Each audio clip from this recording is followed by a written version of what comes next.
selalu harap selalu join grup menggunakan link yang telah diberikan oleh admin. Rename nama Anda dengan format nama paroki. Tidak merekam. Dimohon agar peserta tidak merekam sebagian atau seluruh pengajaran. Silakan menggunakan headset agar suara terdengar lebih jernih dan jelas. Saat pengajaran berlangsung, audio dan video akan dinonaktifkan oleh host. Jika ingin bertanya, silakan diketik di kolom chat yang ditujukan langsung kepada petugas Q&A. Bagi teman-teman yang tunarungu, silakan mengaktifkan tombol sisi yang terletak di bagian menu seperti gambar berikut ini.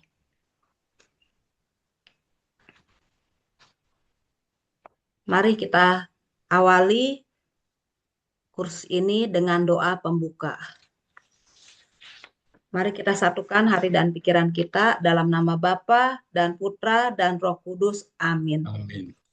Allah Bapa yang Maha Baik, kami bersyukur atas kasih-Mu yang memperkenalkan kami berkumpul di Jum ini untuk mendalami sabda-Mu dalam kursus kitab suci ini. Kami mohon, utuslah Roh Kudus-Mu ke dalam hati dan pikiran kami. Terangilah akal budi kami agar kami mampu menangkap makna mendalam dari pesan-Mu bagi hidup kami. Bukalah hati kami agar sabda-Mu menjadi pelita bagi langkah kami dan menuntun arah hidup kami. Berkatilah narasumber kita, yaitu Romo Marto, agar dapat menyampaikan materi dengan baik. Dan berkatilah kami semua yang belajar agar semakin mencintai pada kitab suci. Semua doa dan harapan ini kita satukan dengan doa yang diajarkan oleh putra-Mu sendiri. Bapa kami yang ada di surga, dimuliakanlah nama-Mu, datanglah kerajaan-Mu, jadilah kehendak-Mu di atas bumi seperti di dalam surga. Berilah kami rezeki pada hari ini, dan ampunilah kesalahan kami, seperti kami pun mengampuni yang bersalah pada kami. Dan janganlah masukkan kami ke dalam pencobaan, tetapi bebaskanlah kami dari yang jahat. Amin. Dalam nama Bapa dan Putra dan Roh Kudus. Amin. Baik, untuk selanjutnya yaitu kata sambutan dari koordinator KKS Dekenat Barat 2, yaitu Ibu Stefani. Untuk waktu dan tempat kami persilakan Ibu Stefani. Selamat malam, terima kasih Ibu Lisna. Sekali lagi saya ingin mengucapkan salve, selamat malam untuk Romo Marto, untuk beberapa suster, untuk juga Ibu dan Bapak yang baik yang sudah biasa bergabung maupun yang baru pertama kali bergabung di dalam kursus Kitab Suci Dekenat Barat 2, Kuskupan Agung Jakarta. Saya harap semuanya dalam keadaan sukacita, baik, dan juga penuh semangat. Dan saya yakin karena di sini saya menerima data pendaftar kursus teologi dasar ini mencapai 630 orang. Nggak tahu dari Indonesia juga dan dari juga ada beberapa negara lainnya juga. Cukup kaget ya dengan antusiasme dari ibu bapak dan suster semua untuk lebih dekat dengan sabda Tuhan, apalagi sekarang kita sedang dalam masa prapaskah, masa tobat, masa yang paling tepat untuk bisa mendekatkan diri dengan Allah dan sabda-sabdanya. Namun, saya juga ingin berterima kasih kepada seluruh panitia dari Dekanat Barat 2 ini yang kami terdiri dari 9 paroki. Dan secara bergantian kami melayani dari waktu ke waktu tergantung dengan topiknya. Malam hari ini ada 2 paroki yang bertugas, yaitu paroki Kosambi Baru dan paroki Filipus Rasul atau disingkat dengan Firas. Tadi Romo Marto sudah menyebutkan. Nah, jadi tanpa berlama-lama lagi saya juga ingin memperkenalkan siapa pengajar kita pada malam hari ini. Dan yang pasti lebih akan kita kenal setelah beliau mengajar. Mari kita simak kurikulum vitae dari Romo pengajar kita pada malam hari ini. Kita akan dibimbing selama beberapa pekan ke depan oleh seorang Romo, Profesor Dr. Emmanuel Pranawa Datu Martosicito Projo, atau yang lebih akrab kita kenal dengan Romo Marto.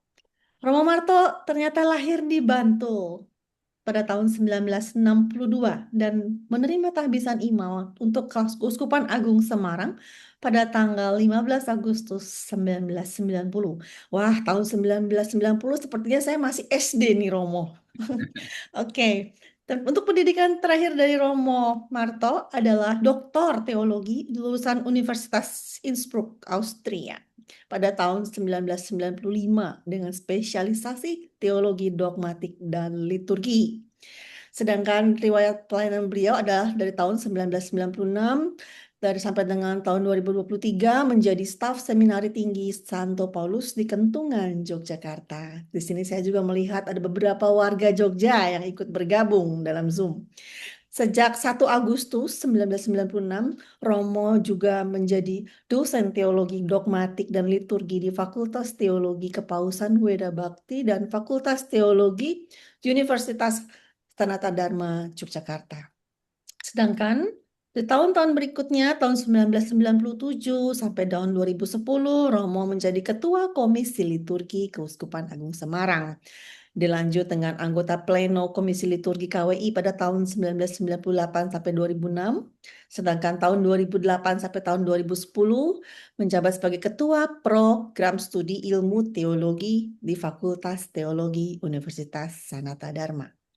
Tahun 2010 dan hingga tahun 2018 menjadi Dekan Fakultas Teologi Universitas Sanata Dharma Yogyakarta dan Ketua Fakultas Teologi Kepausan Weda Bakti. Tahun 2018 sampai tahun 2021, Romo menjadi Ketua Asosiasi Filsafat Teologi Indonesia. Sejak 1 Desember 2020, beliau juga menjadi guru besar bidang teologi di Universitas Sanata Dharma dan akhirnya pada tahun 2022 sampai 2025, Romo menjadi Ketua Badan Pengawas Asosiasi Filsafat Teologi Indonesia. Luar biasa ya, pengajar kita malam hari udah dekan, asosiasi guru besar dan juga memiliki banyak karya pastinya. Baik, ini baru perkenalan awal Ibu Bapak. Nanti kita akan berkenalan lebih lanjut seiring dengan waktu, seiring dengan pengajaran-pengajaran beliau. Maka saya kembalikan layar kepada MC Ibu Lisna. Terima kasih. Tuhan Ya, memberkati. amin. Terima kasih Bu Stefani atas kata sambutannya. Ya, rasanya kami tidak sabar lagi menantikan pengajaran dari Romo Marto. Untuk waktu dan tempat, dipersilakan Marto untuk memulai pengajaran 4A Teologi Dasar, sesi 1 Pengalaman akan Allah dan Trinitas. Waktu dan tempat kami persilakan, Romo. Terima kasih, selamat malam pada teman-temanku semua, panitia maupun juga peserta. Saya akan langsung masuk bahan. Saya akan bicara kurang lebih 90 menit menurut jadwal. Lalu ada break sebentar, lalu kita nanti tanya jawab. Waktunya molor-molor dikit nggak apa-apa, jadi kita fleksibel saja ya. Saya langsung share screen ya. Saya kira sudah bisa masuk. Lisna udah masuk ya? Sudah, Ya, Romo, sudah. oke. Ya. Tema pengalaman akan Allah dan Allah Tritunggal.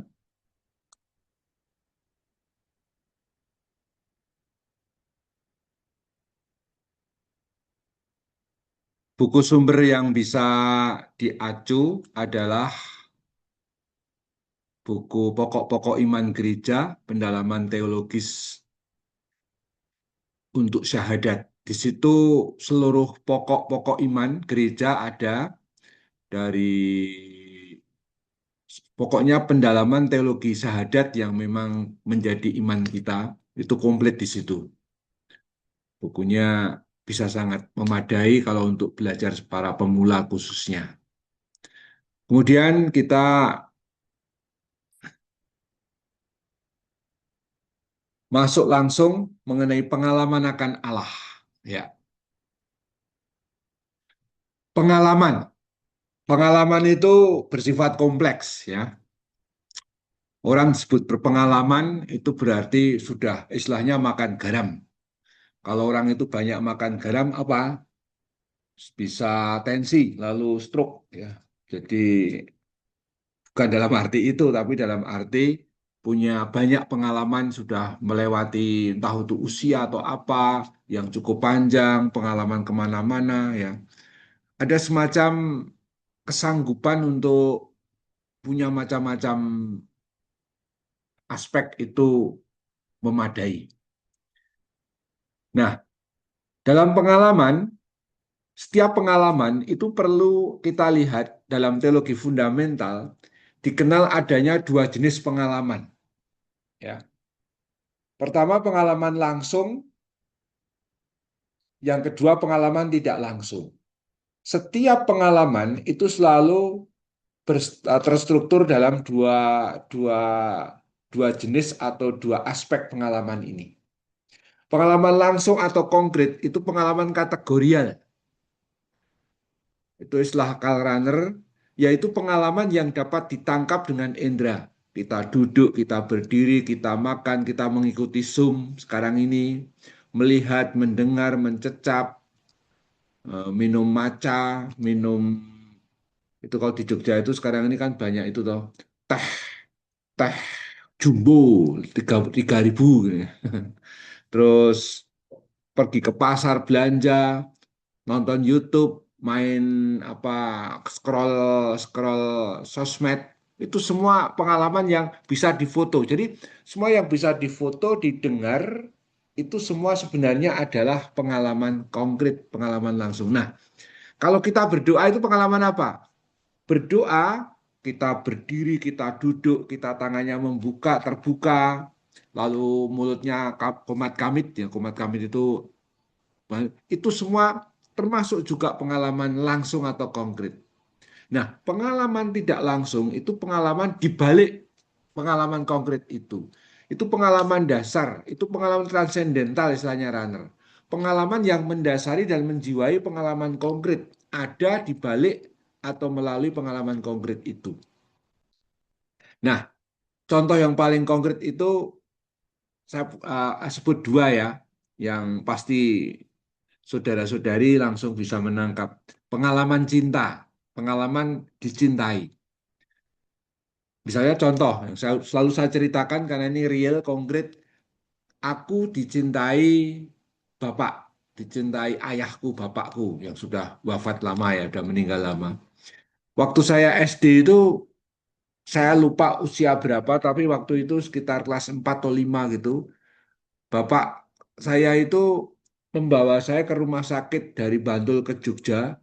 Jaraknya itu bisa sekitar ya berapa ya 11-12 kilometer. Naik sepeda ontel. Waktu itu kan masih tahun 70-an ya.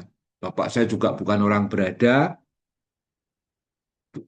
miskin sekali juga enggak, tapi intinya masih banyak pas-pasan lah begitu. Nah, bagaimana Bapak ngontel, kemudian habis dari, saya kan diperiksa untuk operasi amandel ya. Dari rumah sakit kemudian pulang, saya ditraktir makan sate kambing waktu itu.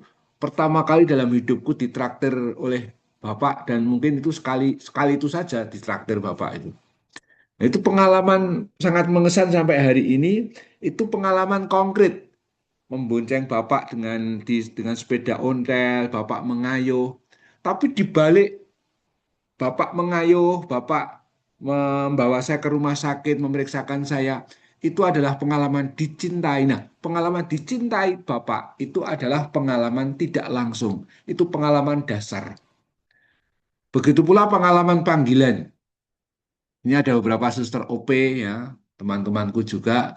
Itu kalian pasti ingat waktu dipanggil jadi suster itu kan ada pengalaman konkret, mungkin tertarik dari jubahnya suster, cara hidupnya, cara bicaranya yang apa penuh kasih sayang misalnya, tertarik dari pengalaman konkret. Tapi di balik itu Tuhan sedang memanggilmu, memanggil kita termasuk pengalaman Anda menjadi orang Katolik, itu semua adalah pengalaman konkret yang di balik itu Tuhan sedang memanggil kita menjadi orang beriman dan kemudian dibaptis. Pembaptisan sendiri pengalaman apa, Romo? Itu pengalaman konkret karena bisa difoto. Tapi di balik itu apa yang difoto itu, di balik itu Tuhan sedang membersihkan dosa kita. Tuhan sedang mengangkat kita sebagai anak-anaknya. Menerima roti suci, komuni suci. Komuninya bisa difoto, itu pengalaman konkret. Tapi di balik itu kita menyadari Tuhan sedang menganugerahkan tubuhnya yang hadir dalam rupa roti. Nah, seperti itu. Ini penting untuk kemudian nanti membaca pengalaman akan Allah pada umumnya juga. Nah, pengalaman akan Allah itu ada pada diri semua orang. Entah apapun agamanya, kepercayaannya. Ini menyentuh semua orang. Bukan hanya orang Katolik. Orang Islam, orang Protestan, orang Hindu, orang Buddha, Konghucu, Konfusianisme, atau agama-agama lainnya lah yang ada, bahkan kepercayaan. Nah, sekarang kepentingan kita adalah bagaimana pengalaman akan Allah itu diceritakan atau muncul dalam kitab suci. Intinya begini, pengalaman akan Allah dalam kitab suci kita ya, yang kalau Anda melihat saya, kita semua punya ya Alkitab ini ya, terjemahan di LAI tapi diakui oleh LBI atau diakui oleh KWI. Tak sadar enggak bahwa kitab suci kita ini, besok kalau dijelaskan pas pengantar perjanjian lama akan dijelaskan lebih banyak. Intinya Allah yang ada di sana, Allah yang dipahami itu sebenarnya plural. Bukan hanya satu macam Allah saja. Ada pluralitas paham tentang Allah dalam perjanjian lama. Tetapi akhirnya dalam sejarah umat Israel, bangsa Israel, Yahweh, Tuhan Allah Israel itu menjadi pengikat semua kepercayaan umat Israel kepada Allah itu. Sebutan-sebutan seperti Elohim, kemudian Yahweh, kemudian Adonai, itu semua sebutan-sebutan menunjuk bagaimana ada banyak pemahaman. Belum nanti zaman pembebasan dari Mesir, Allahnya Abraham, Ishak, Yakub, kemudian zaman pembebasan dari Mesir oleh Musa, bagaimana dipahami ketika zaman hakim-hakim dengan puncaknya atau dengan yang terakhir itu Samuel, dan kemudian dari sana muncul kerajaan. Allah yang dipahami itu benar-benar ya akhirnya diakui itu sebagai Allah yang satu saja, esa. Tapi bagaimana pemahamannya itu macam-macam. Ada pluralitas. Begitu pula dalam pengalaman Allah dalam perjanjian baru. Tuhan Allah yang sama yang dipahami dalam perjanjian lama itu adalah Tuhan Allah yang sama yang dipahami dalam perjanjian baru. Tetapi ada bedanya. Dalam perjanjian baru, Allah yang dipahami dalam perjanjian lama itu mewahyukan diri, menyatakan diri dalam seorang pribadi namanya Yesus Kristus. Maka dikatakan iman Kristen berpusat pada Yesus Kristus yang berpuncak pada misteri Paskah. Jadi seluruh pengalaman Kristen itu tentang Yesus itu diterangi, dicerahkan oleh pengalaman akan Tuhan Yesus yang wafat dan bangkit. Itulah sebabnya mengapa perayaan Paskah itu selalu besar, dan kita tahu ya, kita siapkan dengan masa Prapaskah yang 40 hari ini. Nanti pasti teman-teman sudah yang tugas liturgi, lektor, semua sudah podo wiwit mulai bersiap-siap latihan, kor sudah mulai latihan. Itu karena begitu besar dan itu kan berturutan dari Minggu Palma, Kamis Putih, Jumat Agung, Malam Paskah, Minggu Paskah. Itu kan perayaan besar semua. Itu dalam tanda kutip secara fisik melelahkan, tapi itulah puncak perayaan iman kita. Paskah adalah saat ketika para murid pertama itu disadarkan siapa Yesus yang disalibkan itu. Yesus adalah Tuhan dan Kristus. Para murid mengalami Yesus yang berkarya untuk mewartakan kerajaan Allah selama 3 tahun di Palestina. Tetapi kemudian seluruh hidup Yesus dinilai, diterangi dari pengalaman Paskah yang terjadi. Maka saya sebut memahami seluruh hidup dan karya Yesus itu dalam perspektif misteri Paskah ini. Nah, ini jadi kalau tadi itu pengalaman akan Allah dan bagaimana pengalaman akan Allah itu dialami dalam kitab suci, kita langsung akan masuk nyambung juga sekaligus bagaimana pengalaman akan Allah bagi orang Kristen itu Allah yang mewahyukan diri, menyatakan diri ternyata sebagai Allah Bapa, Putra, dan Roh Kudus. Monoteisme. Jadi kalau gini loh, kalau kita dalam teori, bukan teori ya, menurut kitab suci, jadi Allahnya Abraham, Ishak, Yakub itu pada waktu itu masih sifatnya monoteisme praktis. Monoteisme praktis berarti apa? Berarti Abraham, Ishak, Yakub punya Tuhan Allah, tapi mereka pun masih meyakini Tuhan Allah ini hanya khusus untuk orang-orang, untuk Abraham, Ishak, Yakub saja dan keturunannya yang nanti disebut Israel. Dan mereka masih mengakui bahwa setiap bangsa, suku bangsa yang lain atau bangsa yang lain itu punya dewa-dewi sendiri. Maka misalnya kasus pembebasan dari Mesir itu bukan poinnya bukan sekedar orang Israel dibebaskan dari Mesir, tapi dalam pemahaman iman pada waktu itu Allah, Tuhan Allah kita berperang terhadap dewa-dewa Mesir. Dan kekalahan orang-orang Mesir yang tenggelam di Laut Merah itu simbol bagaimana Tuhan Allah jauh lebih kuat daripada Allahnya orang-orang Mesir. Jadi monoteismenya praktis dalam arti mereka mengakui satu Tuhan dan tidak ada Tuhan yang lain, tapi sementara itu masih mengakui bahwa setiap bangsa yang lain itu punya Tuhan Allah sendiri. Nah, kemudian mulai sekitar abad 6, abad 6 ya pas pembuangan, kemudian muncullah kepercayaan monoteisme teoritis. Monoteisme teoritis berarti pengakuan bahwa sebenarnya Tuhan Allah itu satu-satunya Allah di seluruh alam semesta ini. Tidak ada Tuhan Allah yang lain. Tidak ada dewa-dewi. Nah, perkembangan ini dipicu oleh perkembangan iman bangsa Israel yang melihat ternyata kejahatan itu di mana-mana ada, manusia jatuh dalam dosa, tapi selalu pengalaman iman juga menunjukkan Tuhan Allah itu mengatasi segala-galanya, termasuk dewa-dewi bangsa-bangsa lain yang dulu pernah dipercaya.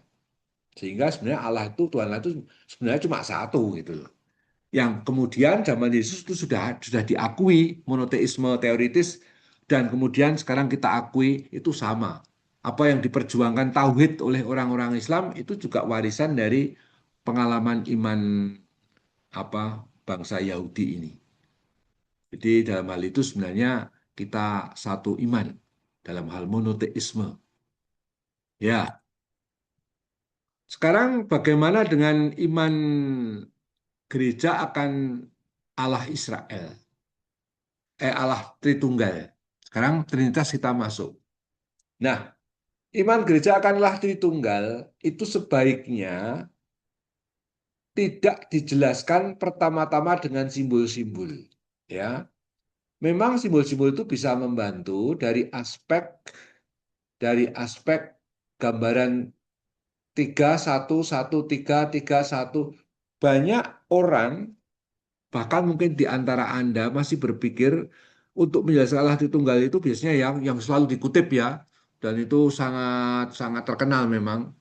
Bagaimana Agustinus ingin memahami Allah Tritunggal, kemudian dia ketemu anak kecil yang sedang mau memindahkan air laut ke tempat yang ia buat di pasir, dan Agustinus bertanya, ngapain kamu begitu? Itu kan tidak mungkin. Lalu anak itu mengatakan, begitu pula kalau engkau merenungkan Allah Tritunggal. Tapi ini menunjukkan aspek misteri. Itu jelas, itu benar bahwa misteri Allah Tritunggal itu tidak bisa dipahami secara tuntas, apalagi secara rasional. Tetapi lalu penjelasan macam-macam seperti ini menurut saya lalu bisa bisa mengaburkan, bahkan ya bisa menjadi tidak benar. Misalnya, ada yang menjelaskan waktu zaman saya masih belum masuk seminari, itu ada teman-temanku bahkan yang masuk seminari, meskipun kemudian mundur ya, dia mengatakan, Pak D saya itu mengatakan Allah Tritunggal itu cara menjelaskannya gini, kayak kopi susu. Gimana itu? Kopi susu. Kalau orang Jawa kan kopi susu rasanya enak, gulane batu gitu. Bukan begitu. Kopi, susu, lalu kopi, susu, lalu gula, dia bilang. Ketika sudah diaduk, jadi satu. Tiga, tapi satu, satu, tapi tiga.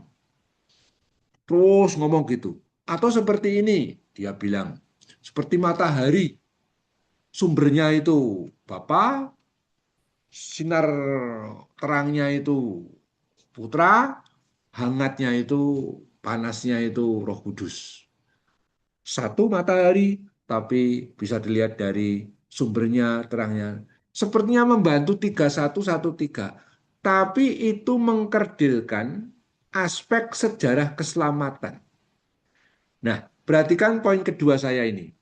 Teologi Konsili Vatikan kedua lebih mendekati iman akan Allah Tritunggal dengan caranya kembali ke kitab suci, yakni pendekatan dengan sejarah keselamatan Allah. Apa itu artinya sejarah keselamatan Allah? Sejak kitab Kejadian sampai akhir, kitab suci kita itu mendekatnya secara sejarah keselamatan Allah. Pada zaman Vatikan, Konsili Vatikan kedua abad 20, pendekatan ini sebagai sebuah metode teologi, mendekati memahami Allah dari tindakannya dalam sejarah. Bagaimana maksudnya? Maksudnya tadi kembali ke pengalaman fundamental tadi, teologi fundamental. Allah yang transenden, yang tidak bisa kita pikirkan atau renungkan karena mengatasi kita, melalui kita, Rather menyebut tadi ya, pengalaman transendental, itu Allah yang itu hadir dalam peristiwa konkret historis. Allah itu tidak pernah hadir kepada kita dengan model cara yang misalnya ya, pengalaman khusus. Nggak ada pengalaman khusus itu. Apa ada yang pernah berpikir berdoa, Tuhan nanti malam tolong engkau menampakkan diri kepadaku, lalu bayangan Anda mungkin Tuhan Allah pakai, oh, kemudian datang ke kamar kita di tempat tidur kita, berdiri tepi pantai, tepi apa itu tempat tidur, kemudian tangannya begini, kayak itu ya. Terus lihat kakinya tidak menginjak tanah, pakainya putih-putih penuh sinar, kemudian berkata, "Hai anakku, kau jadilah orang Katolik yang baik, bergema begitu." Malah kita takut ya kan? Bukan begitu. Tuhan Allah itu kalau berbicara kepada kita lewat peristiwa historis. Apa itu peristiwa historis? Secara filosofis, peristiwa historis itu berarti peristiwa dalam ruang dan waktu. Ruang dan waktu. Artinya apa? Tempat, ruang dan waktu itu menunjuk ciri historis ya. Tidak ada orang hadir di dua tempat sekaligus. Anda yang di Jakarta, detik ini nggak mungkin ada di Jogja. Atau kita yang sama ada di dua waktu. Hari ini sekaligus setahun lagi atau setahun yang lalu kan nggak bisa. Ya kan? Namanya itu historis. Maka orang kalau ngomong historis itu berarti orang itu ada dari suatu tempat dan di suatu waktu. Kayak kita sekarang, kita ada di tempat masing-masing, tetapi sekaligus kita hadir saat ini, yaitu katakanlah hari Rabu tanggal 25 Februari jam setengah 8 malam. Kita real, itu historis ini bisa dicatat gitu loh. Ada rekamannya gitu loh. Nah, Allah kalau bicara lewat itu, itulah sebabnya kalau kita itu bicara mengenai sidang-sidang konsili, para uskup, pemilihan paus yang lalu ya, Paus Leo ke-14, itu bukannya para kardinal itu apa namanya?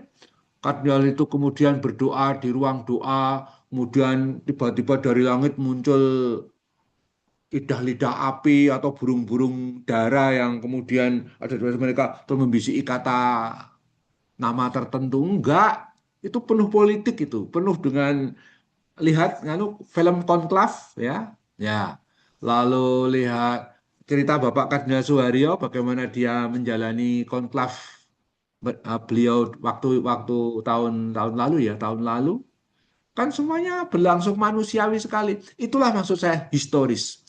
Jadi Allah itu berbicara dalam sejarah hidup kita, bukan secara khusus. Nah, Romo, kalau berdoa itu gimana? Bagaimana Allah berbicara? Nah, Allah berbicara bisa macam-macam caranya. Pertama-tama selalu historis. Bisa lewat kitab suci, bisa lewat teman, bisa lewat diskusi. Panitia ini bisa mengadakan ini karena apa? Dibimbing oleh Tuhan, dibimbing oleh Roh Kudus, tapi keputusan tanggalnya, terus harinya itu kan ada pembicaraan di antara panitia dan narasumber. Ketika saya bertabrakan dengan pembicara yang lain, dinego, lalu bagaimana akhirnya ketemu semua jadwal yang sudah disiapkan. Itu kan hasil discernment, hasil diskusi. Di balik itu Allah sedang bekerja. Inilah pengalaman-pengalaman konkret. Rapat, menentukan keputusan apa, nah gitu. Begitu pula dalam hal yang namanya Allah bersabda, juga Allah Tritunggal dalam sejarah keselamatan Allah. Kelemahan pendekatan dengan simbol itu apa? Karena untuk menjelaskan Allah Tritunggal mungkin satu, dua, dua, tiganya masuk, tapi coba lihat ketika tadi mengatakan Tritunggal itu seperti matahari. Kapan orang itu akan menjelaskan bahwa Sang Putra menjadi manusia tinggal di antara kita, hadir lahir dari perawan Maria atau sebelumnya dikandung Roh Kudus, lalu dia dibawa ke Mesir. Bagaimana cerita tentang Yesus yang berkarya selama 3 tahun di Palestina, mewartakan kerajaan Allah. Nggak ada celahnya ngomong 3113 itu. Karena model bicara 31313 itu, 31 model seperti itu yang simbolik itu gaya filsafat Yunani. Itu gaya filsafat, orang mikir filsafatnya 1313. Tapi tidak sejarah keselamatan Allah. Jadi kelemahan pendekatan itu kurang historis. Itu persis kritik dan pembaruan teologi terhadap filsafat teologi Thomisme dan Neotomisme yang pada pertengahan pertama abad 20 itu didobrak oleh para ahli dan itu menjadi dasar Konsili Vatikan kedua menggunakan pendekatan sejarah keselamatan Allah. Tidak lagi model Thomistik yang cenderung ahistoris atau tidak historis. Semoga ya paham ya, kalau enggak nanti boleh ditanyakan lagi. Ini agak sedikit panjang tapi ini perlu sekali. Sekarang langkah pertama, mari kita buat 3 langkah. Pertama, pendekatan sejarah keselamatan Allah mengharapkan kita pertama yaitu bertolak dari peristiwa Yesus Kristus sebagaimana diwartakan oleh kitab suci Perjanjian Baru. Sebab kita beriman akan Allah Tritunggal itu mulainya dari mana? Dari Yesus Kristus. Jadi pertama-tama kita mesti mendalami dulu, kok kita percaya pada Trinitas, kita percaya pada Allah Tunggal, ya karena kita percaya kepada Yesus Kristus. Nah, Yesus Kristus itu dalam iman gereja, dalam Kisah Rasul bab 2 ayat 36 disebut, ya, Kisah Rasul bab 2 ayat 36 saya bacakan. Dikatakan ayat 36 itu begini. Jadi seluruh kaum Israel harus tahu, ini khotbah Petrus ya, sesudah Pentakosta, dengan pasti bahwa Allah telah membuat Yesus yang kamu salibkan itu menjadi Tuhan dan Kristus. Dua gelar ini termasuk 2 gelar pokok muncul dalam kredo kita, ya kan? Satunya lagi itu anak Allah atau putra Allah. Kalau kredo kita itu kan yang pendek itu kan jelas ya, atau yang para rasul itu kan, aku percayakan Allah Bapa yang Maha Kuasa, pencipta langit dan bumi, dan akan Yesus Kristus, putranya Tuhan kita. Itu 3 gelar yang ada di syahadat pendek maupun panjang. 3 ini. Yesus sebagai Kristus, Kristus itu gelar putra Allah, ya. Kalau di kitab suci Mengapa di Alkitab selalu disebut anak Allah? Karena itu terjemahan bersama, terjemahan LAI. Karena Protestan meminta supaya pakai kata anak, karena ada masalah gender. Kalau putra itu kan jelas mengeksklusi atau mengesampingkan perempuan. Jadi ini ditentang oleh kelompok feminis ya. Tapi kalau gereja Katolik memang kayak tanda salib itu jelas dalam nama Bapa dan Putra. In the name of the Father and of the Son ya, bukan child, bukan anak atau apalah istilahnya. Nah, kembali ke sini, kesadaran bahwa Yesus adalah Tuhan dan Kristus itu berdasarkan sekali lagi pengalaman misteri Paskah. Kalau Ibu Bapak pernah mempelajari, saya kira nanti saya harap itu muncul dalam pengajaran di pengantar perjanjian baru. Dari kitab suci perjanjian baru, khususnya keempat Injil, kisah yang tidak bisa dibuat main-main oleh para penginjil, semua penginjil juga kompak, ada perbedaan redaksional tentu saja karena sudut pandangnya bisa beda-beda, tapi selalu semuanya mengisahkan kompak dengan detail yang bisa berbeda adalah kisah sengsara, wafat, dan kebangkitan Tuhan Yesus.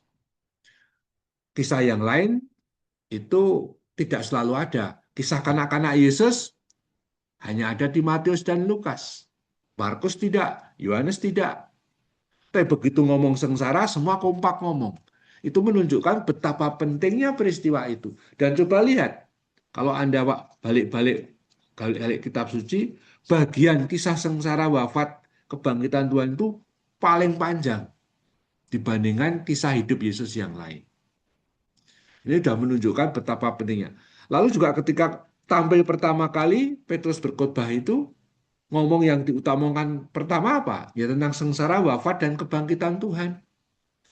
Tidak ngomong pertama-tama ketika di Pentakosta itu langsung ngomong mengenai Yesus ini lahir di Bethlehem. Enggak. Pertanyaan jemaat kemudian itu dijawab dari terang Paskah.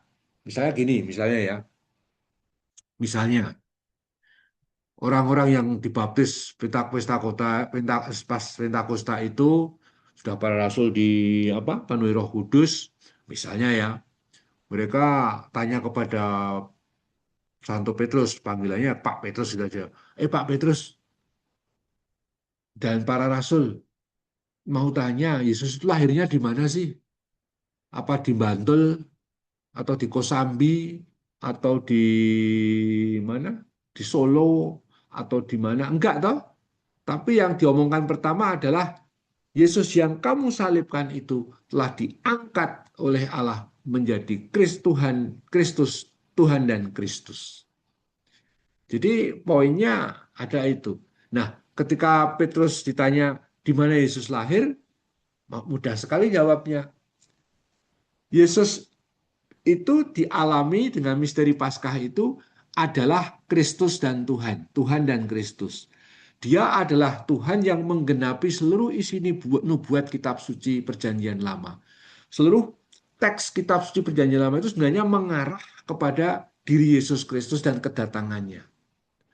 Maka pertanyaan dibalik begini, Petrus ketika ditanya kapan? Kapan? Yesus itu lahir di mana toh? Petrus menjawab gini, sekarang cari di perjanjian lama, Sang Mesias itu dilahirkan di mana? Mereka cari, ketemu misalnya di Mika bab 5 ayat 1. Hei Yerusalem, Efrata, engkau bukan sekali-kali yang terkecil, daripadamu akan lahir atau muncul sang raja yang bla bla bla bla bla. Itu kan jelas bahwa Petrus mengatakan ya lahir di Bethlehem karena kitab suci ngomong itu gitu. Jadi jangan berpikir mereka mengadakan semacam menyebar intel mata-mata atau bertanya pada mbah dukun di mana-mana ya. Mereka kelompok kecil, belum nanti masa penindasan ketika Stefanus dimartir kan penindasan itu. Kemudian muncul Saulus yang kemudian juga menganiaya jemaat, mana mungkin mau mencari ke mbah dukun itu, kan nggak mungkin. Nah, semua itu dijawab lewat pengalaman Paskah. Lah kitab suci perjanjian lama ngomong apa? Yesus itu bangkitnya kapan sih? Bukan kemudian, kapan ya? Yohanes kapan ya itu? Kan kita kapan ya? Kamu kapan ngalami kapan? Bukan begitu. Ya kapan Yesus bangkit? Mereka tanya, kitab suci ngomong apa mengenai kebangkitan? Dibuka Hosea bab 6 ayat 2, ketemu misalnya. Yaitu Tuhan Allah akan membangkitkan orang benarnya pada hari ketiga. Oh, hari ketiga. Jadi hari ketiga Yesus itu bangkit hari ketiga. Kok tahu? Ah, kitab suci ngomong gitu. Jadi semua yang diomongkan perjanjian lama itu pasti kena dan digenapi pada Yesus. Itu menarik sekali. Seperti itu. Nah, tentu para rasul bisa beriman pada misteri Paskah juga berkat Roh Kudus sendiri. Itu jelas. Karena iman akan Yesus Kristus yang bangkit, kalau kita mempelajari teks-teks kebangkitan Kristus, itu tidak pernah mereka menemukan sendiri, tapi selalu ditampakin Yesus.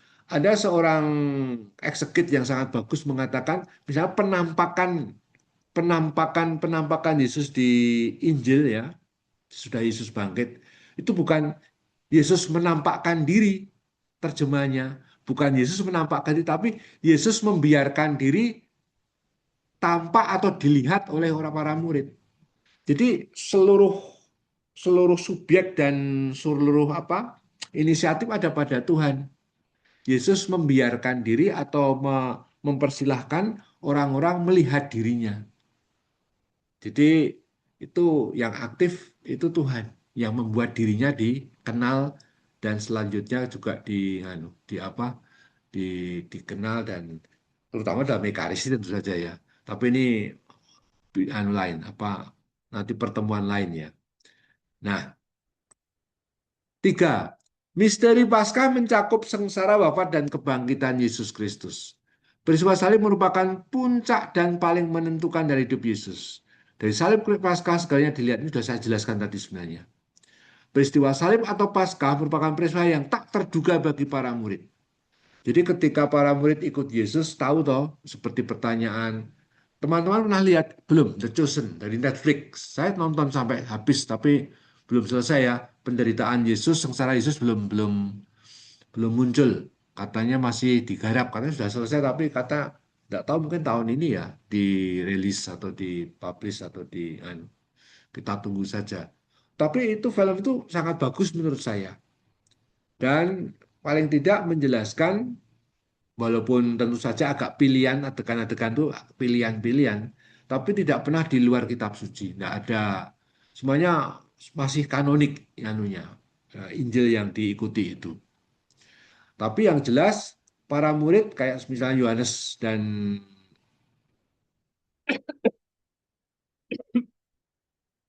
Yakobus dan Yohanes misalnya,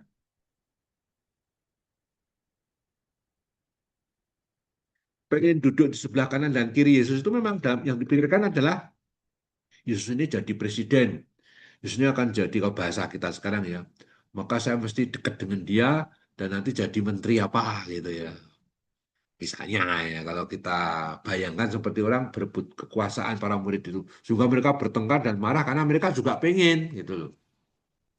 Tapi Yesus kan membalik, siapa ya pemerintah bangsa-bangsa merah dengan tangan besi, tapi kita harus melayani seperti anak manusia datang bukan untuk dilayani tapi untuk melayani dan menjadi tebusan bagi banyak orang kan gitu toh teksnya itu ya.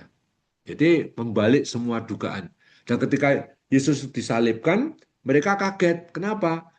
Dalam teori perjanjian lama yang mereka pelajari orang-orang Yahudi, orang yang disalibkan atau mati disalib itu berarti ditinggalkan Tuhan bahkan dikutuk oleh Allah. Nah, Yesus dikutuk oleh Allah saat wafat. Para murid makanya takut, bersembunyi ya kan.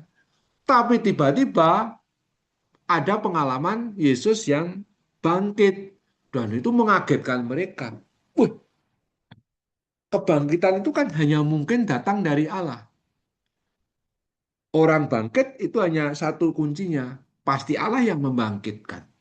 Nah, akhirnya terbukalah mata. Tapi kok kemarin disalib? Oh, disalib itu justru bagi penebusan dosa kita. Mereka mulai membuka kitab suci teks Yesaya misalnya, Yesaya bab 53 mengenai hamba Yahweh yang bersengsara. Itu jelas sekali menunjuk ada Dia yang menderita, diolok-olok sampai wajahnya rusak, tidak dikenal, tapi sebenarnya dosa-dosa kita lah yang dipikul. Sehingga oleh bilur-bilurnya kita akan sembuh. Dikutip oleh surat Santo Petrus juga, oleh bilur-bilurnya, oleh luka-lukanya kita disembuhkan, artinya diselamatkan.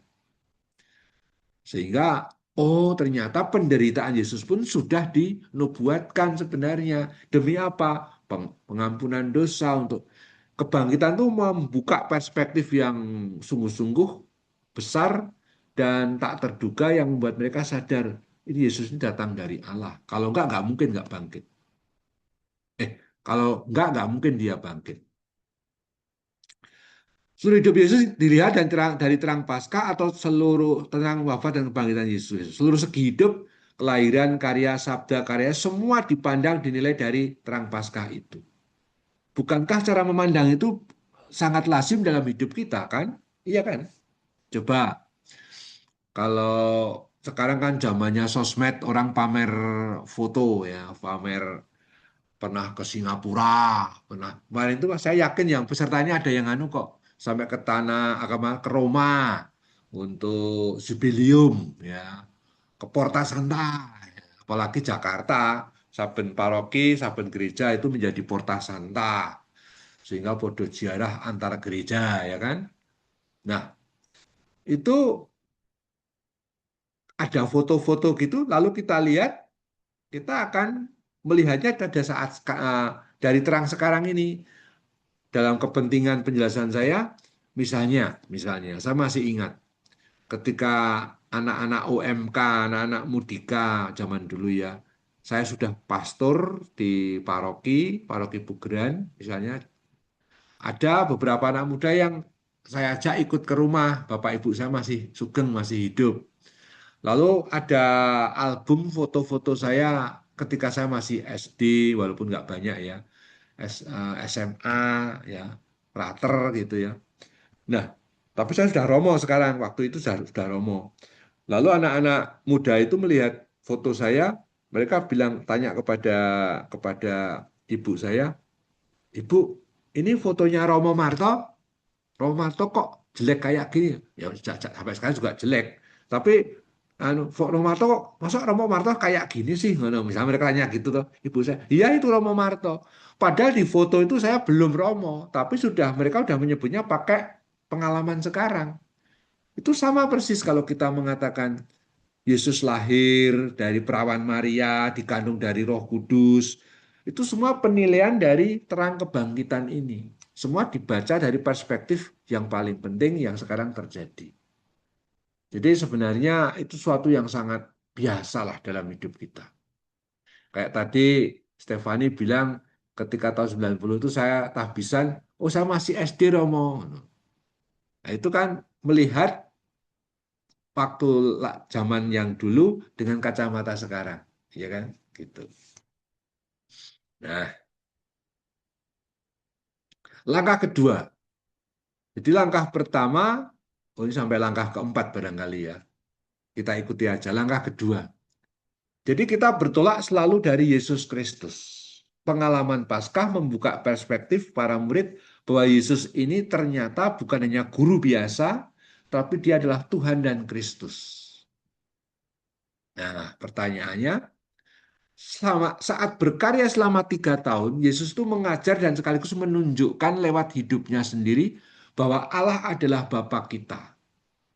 Di teks Yohanes tuh, tapi juga di Injil Sinoptik, kita juga membaca Yesus berkali-kali ngomong mengenai Bapanya dan dia sebagai anak atau sebagai putra. Misalnya, terjadilah kehendakmu ya Bapa. Atau Yesus mengatakan ketika dicari di teks Lukas ya, Lukas 2, Yesus dicari Ibu Maria dan Santo Yusuf di bait Allah ketika dia hilang. Sebenarnya bukan hilang sih, Yesus kan nggak hilang. Cuma Yesus terpisah dari mereka.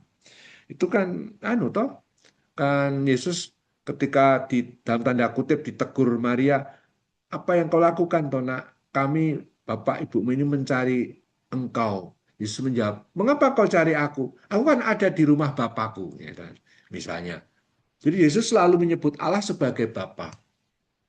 Pertanyaannya, Nah, sekarang kita punya, nah ini maksud saya pendekatan sejarah keselamatan Allah itu. Sekarang kita ngomong tentang Bapa bertolak dari apa yang dikatakan Yesus, apa yang diajarkan Yesus tentang Allah Bapa ini. Jadi bukan tentang 1331 matahari atau tadi itu ya kopi susu, bukan. Tapi membahas Bapa itu bertolak dari apa yang dikatakan Yesus tentang Bapa. Allah yang mana oleh Yesus disebut Bapa? Nah, gampang. Dialah Allah yang dalam perjanjian lama disebut Yahweh Allah Israel, bukan Allah yang lain. Yahweh Allah Israel ini sepanjang perjanjian lama sebagai dia yang disebut Yahweh sebagai Tuhan Allah. Yahweh inilah yang memanggil Abraham, Ishak, Yakub. Yahweh inilah yang membebaskan Israel dari Mesir dengan nabinya Musa. Yahweh inilah yang bersabda kepada umat melalui para nabi. Yahweh inilah yang memulih Daud dan mengangkat para raja. Dan seterusnya, pokoknya seperti yang pokoknya semua, ya dia yang berbicara dan berkarya dalam perjanjian lama itu namanya Allah Yahweh Israel, tapi oleh Yesus disebut Bapa. Jadi ini langkah pertama, paling mudah itu. Jadi kalau kita ditanya Allah Bapa kalian itu dengan Allahnya orang Israel, oh sama. Kami menyebut Yahweh Allah Israel itu sebagai Bapa. Lah kok bisa disebut Bapa? Itu Bapa dari mana? Banyak orang dari non-Kristen mengatakan anak kok Allah kok diperanak, apa kok ada anak, kok ada putra.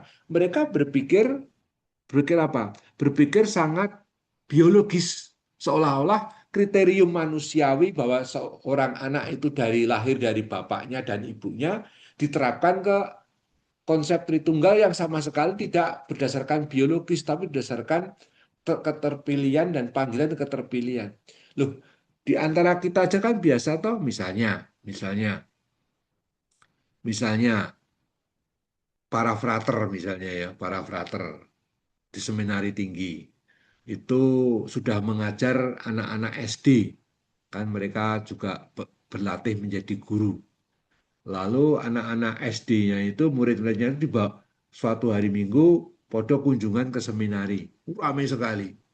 Nah, kami para Romo bertanya, itu anak-anaknya siapa toh? Oh kayak anaknya frater, itu anaknya frater. Apa fraternya menikah punya anak sebanyak itu kan enggak? Itu kan ungkapan simbolik metaforis kiasan. Hidup kita kan penuh kiasan toh. Kiasan itu ya simbolik, kiasan, metafor itu. Nah, sebenarnya dalam arti tertentu ya seperti itu. Mengapa Allah disebut Bapa? Itu sebagai secara metafor, tapi nanti ada sesuatu yang khas pada Yesus ya. Yesus bukan hanya menyebut Allah sebagai sebutan, tetapi dari sononya memang Yesus adalah putra. Itu nanti kita katakan secara esensial istilahnya. Tapi intinya Bapa itu siapa? Dialah Yahweh Allah Israel yang di perjanjian lama bersabda, memanggil dan sebagainya. Nah, sebutan Allah Bapa itu tidak khas Kristiani. Agama-agama asli juga mengenalnya. Nah, kenapa sebutan Allah sebagai Bapa itu tidak khas Kristiani? Coba ingat mitologi Yunani dengan apa? Dengan Zeus sebagai bapaknya umat manusia. Bahkan Zeus itu sering punya anak dari banyak perempuan, termasuk Hercules gitu. Campuran antara anak dewa dan manusia biasa, tapi kemudian sakti misalnya. Kan ada film-film mitologis macam itu toh. Jadi sudah dipahami sebagai sebagai sebagai apa? Sebagai bapa juga. Nah, secara filosofis atau secara fenomenologis katakanlah ya, sebutan Allah sebagai Bapa itu ada ada dua dua dua hal yang tercakup. Sebutan Allah sebagai Bapa itu dalam semua agama itu menunjuk pada gagasan Allah sebagai asal-usul pemelihara dan yang mengembangkan segala sesuatu. Asal-usul pemelihara dan yang mengembangkan segala sesuatu. Allah itu selalu menjadi asal-usul. Seperti seorang bapak itu kan selalu yang menjadi asal-usul sekaligus memelihara, mengembangkan segala sesuatu dan sebagainya. Yang kedua, Allah disebut sebagai Bapa itu karena berhubungan dengan tradisi paternalistik. Kita semua tahu paternalistik itu berarti apa? Budaya yang menempatkan laki-laki di atas perempuan. Nah, ini kan penuh, ini kan patut dipertanyakan sekarang pada zaman emansipasi sekarang ini ya. Tapi lepas dari itu memang ini lahir dari kultur yang umumnya paternalistik. Pertanyaannya, mengapa paternalistik begitu umum dan muncul di mana-mana? Sebenarnya kalau salah satu saya nggak mengatakan segala-galanya, salah satu alasannya paternalistik itu berkembang karena dilihat dari kehidupan bangsa-bangsa umumnya itu kan apa dipelihara oleh orang-orang yang kuat untuk berperang. Jadi karena harus bertempur berperang, maka laki-laki menjadi memang fisiknya memang dilahirkan untuk itu. Sehingga lalu mereka dominan. Itu poinnya. Itu poinnya. Sehingga seorang bapak dominan dalam masyarakat. Nah, dalam perjanjian lama, sebutan bapak juga dikenal untuk Yahweh. Tapi selalu dalam pengertian Bapa seluruh umat Israel sebagai bangsa. Ada dua ya. Israel kalau menyebut Allah sebagai Bapa itu selalu dalam pengertian sebagai umat, jadi plural.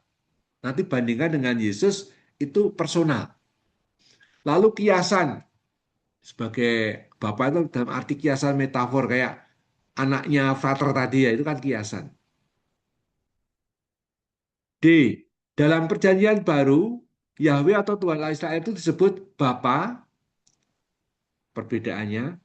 Bapa itu untuk Yahweh Tuhan Allah Israel dan benar-benar itu selalu berdasarkan pewahyuan Yesus Kristus. Kita berani menyebut Allah sebagai Bapa karena diajari oleh Tuhan Yesus.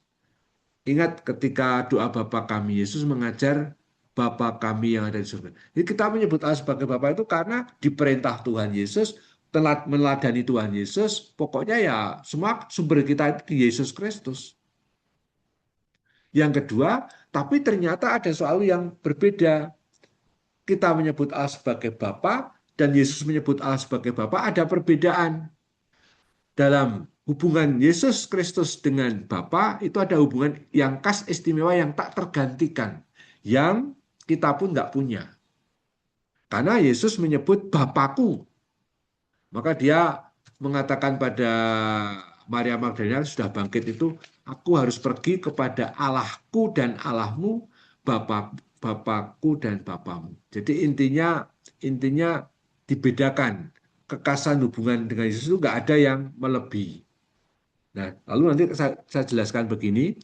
Kekasihnya terletak Allah sebagai Bapa Yesus Kristus itu dalam arti personal. Bandingkan dengan umat Israel yang menyebut Allah sebagai Bapa secara komunal.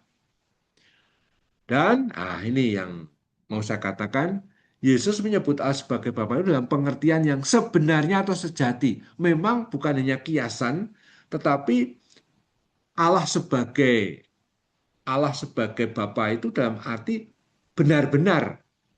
Maka dalam dogma Nikea, Konsili Nikea tahun 325 dikatakan bahwa Yesus sebagai putra Bapa itu yang berasal dari Bapa. Tapi istilahnya dalam teks Kredo Panjang, ia lahir dari Bapa. Kata lahir ini sebenarnya terjemahan yang problematis ya.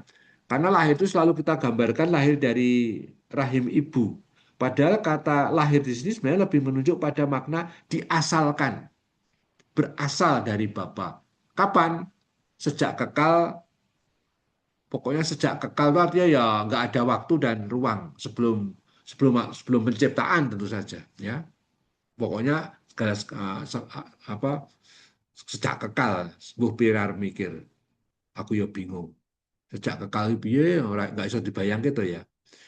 Lihat di Yohanes bab 1 ayat 14, perhatikan kata tunggal. Saya lihat ya Yohanes bab 1 ayat 14 itu begini.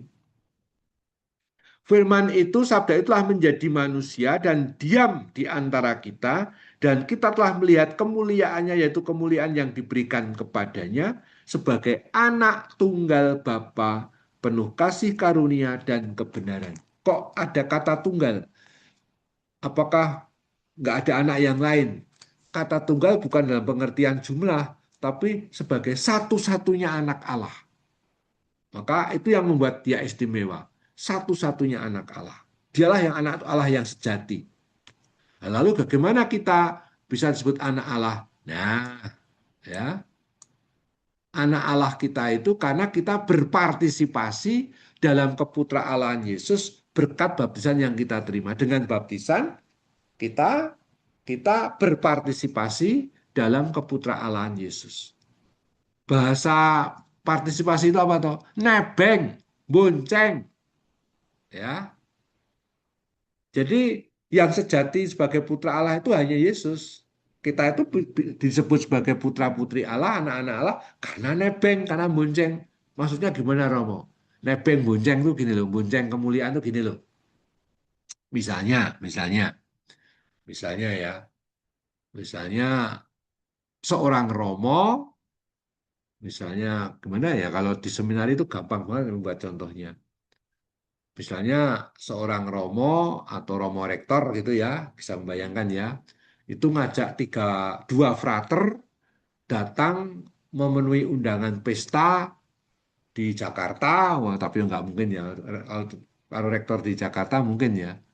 Pokoknya pestanya itu mewah sekali, enak sekali, ada ikan salmonnya besar gitu ya, wah, pokoknya enak gitu. Pokoknya makannya enak. Tapi yang punya hubungan pribadi, yang aslinya diundang cuma romonya itu.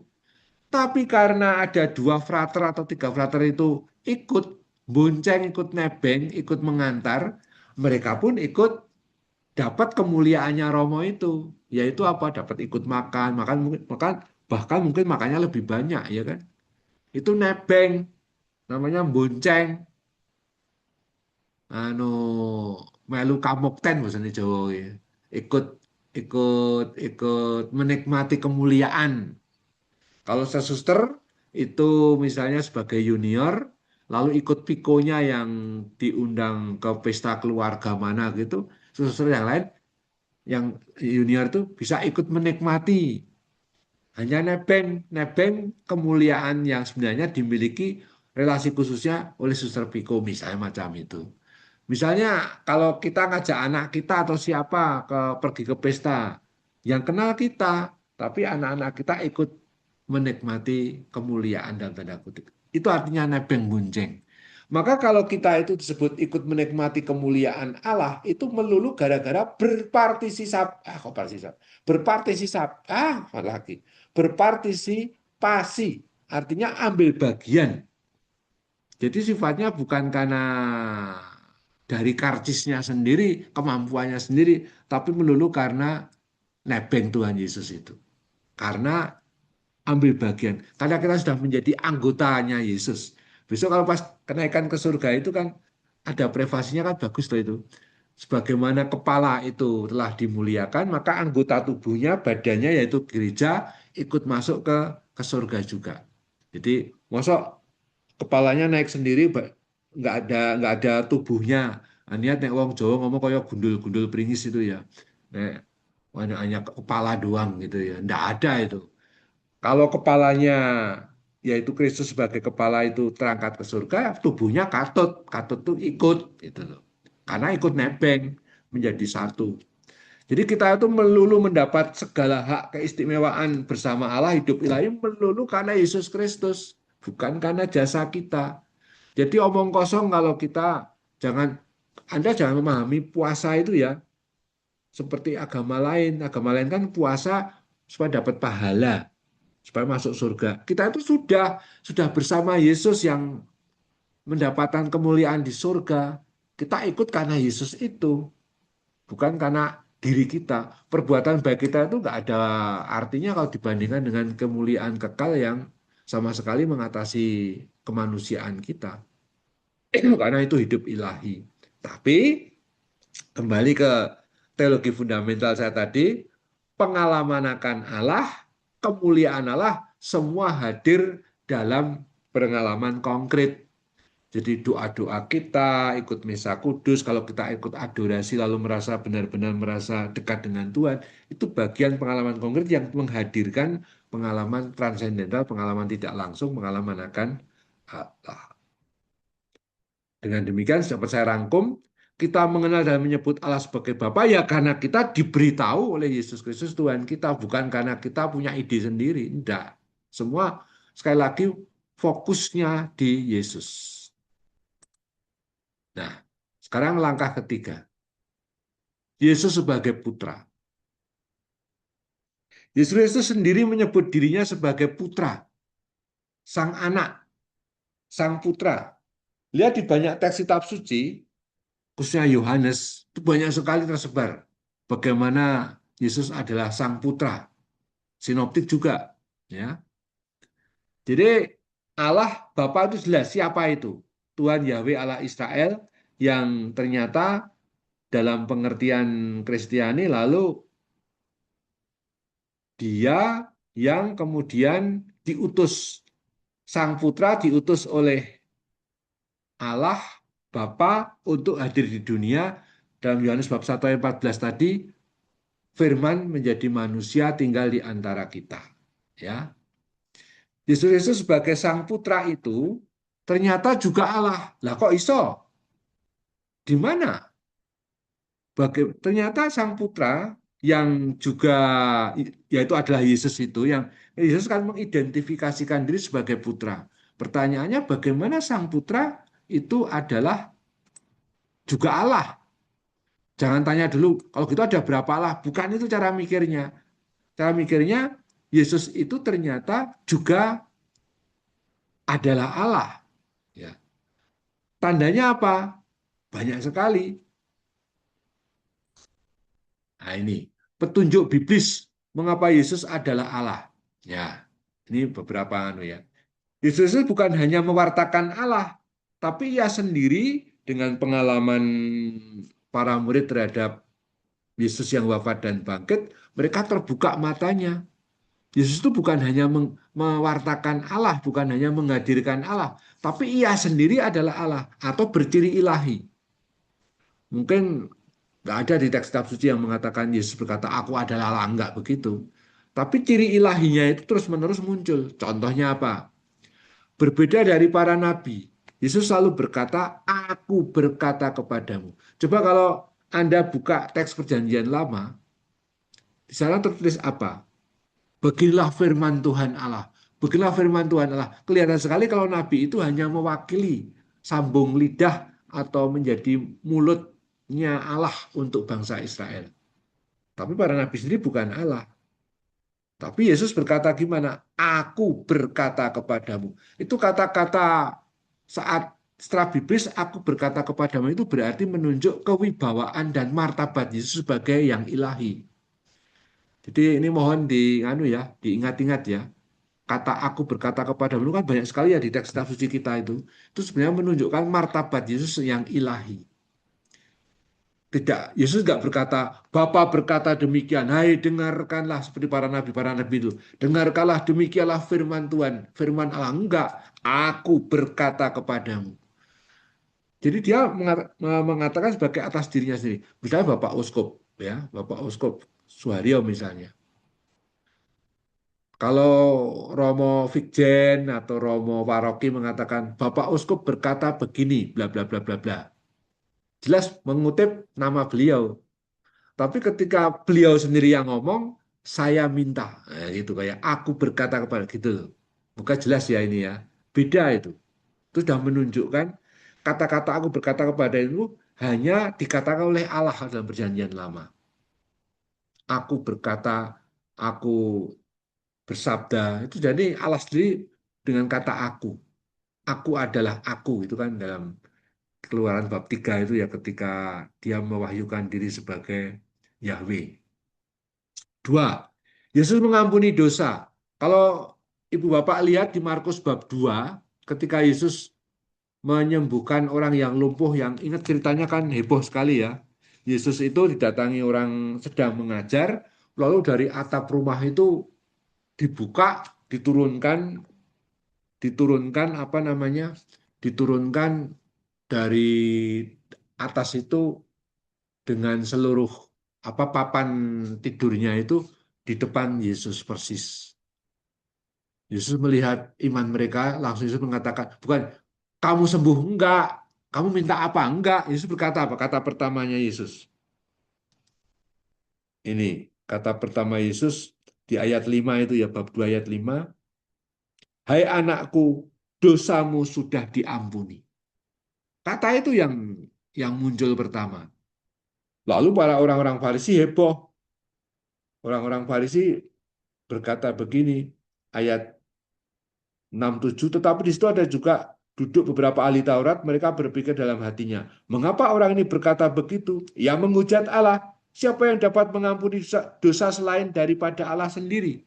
Ini sudah menunjukkan kalau Yesus, aku mengampuni dosamu, berarti Yesus kan memegang kuasa yang ilahi. Itu bukti bahwa Yesus itu berciri ilahi, bahwa Yesus itu adalah Allah. Jadi bukan Yesus mengatakan aku adalah Allah, enggak. Tapi tindakan-tindakannya, sabda-sabdanya itu semua menunjukkan ciri keilahiannya. Mengampuni dosa dalam paham orang Yahudi hanya untuk Allah yang bisa. Yesus mengampuni dosa. Orang Yahudi berpikir Yesus menghujat, maka pantas dihukum mati. Kita pengikutnya memilih memang Yesus adalah berciri ilahi, memang dia adalah Allah gitu.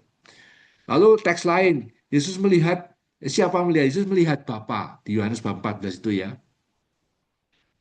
Dan Yesus dan Bapa adalah satu, kata-kata Yesus juga di Yohanes bab 10 ayat 30. Dan Yesus yang bangkit punya kuasa Allah. Di Matius 28:18 ketika Yesus sudah bangkit, dia berkata, segala kuasa surga dan bumi telah diberikan kepadaku. Siapa yang punya kuasa atas surga dan bumi? Hanya satu, Allah. Nah, kalau Yesus mengatakan begitu, berarti kuasanya kuasa Allah, berciri ilahi gitu loh. Ah, di sini mau ditegaskan bahwa ternyata Yesus pun juga Allah. Pertanyaan lalu begini, lalu apa bedanya Allah Bapa dan Yesus sebagai juga adalah Allah atau berciri ilahi? Nah, ini. Yesus mengidentifikasikan diri sebagai putra atau anak terhadap Allah Bapa. Aku akan pergi kepada Bapakku dan Bapamu kepada Allahmu dan aku. Itu dalam konteks selalu Yesus mengakui Bapakulah yang mengutus dia. Jadi selalu Yesus menempatkan diri sebagai putra yang taat sepenuhnya kepada Bapa. Jadi kata-kata kunci dari Injil Yohanes itu adalah Yohanes 3:16-17, karena begitu besar kasih Allah akan dunia ini, sehingga ia telah mengaruniakan anaknya yang tunggal, supaya setiap orang yang percaya kepadanya tidak binasa, melainkan beroleh hidup yang kekal. Sebab Allah mengutus anaknya atau putranya ke dalam dunia bukan untuk menghakimi dunia, melainkan untuk menyelamatkannya oleh dia. Jelas kata-kata ini sudah pengalaman para rasul, pengalaman akan Yesus yang wafat dan bangkit. Dan melihat memang Yesus itu sebagai Allah, sebagai putra, taat total kepada Bapa. Bapa ini sumber segala sesuatu termasuk yang mengutus dia. Jadi ada pembedaan. Bapa itu yang mengutus, Yesus sebagai yang diutus. Siapa Yesus Kristus? Maka dapat saya rangkum begini, dialah sang putra yang berasal dari Bapa. Istilah Konsili Nikea, dilahirkan sebelum segala abad. Dialah putra yang menjadi manusia, tinggal di antara kita, hidup, berkarya, menderita, sengsara, dan bangkit.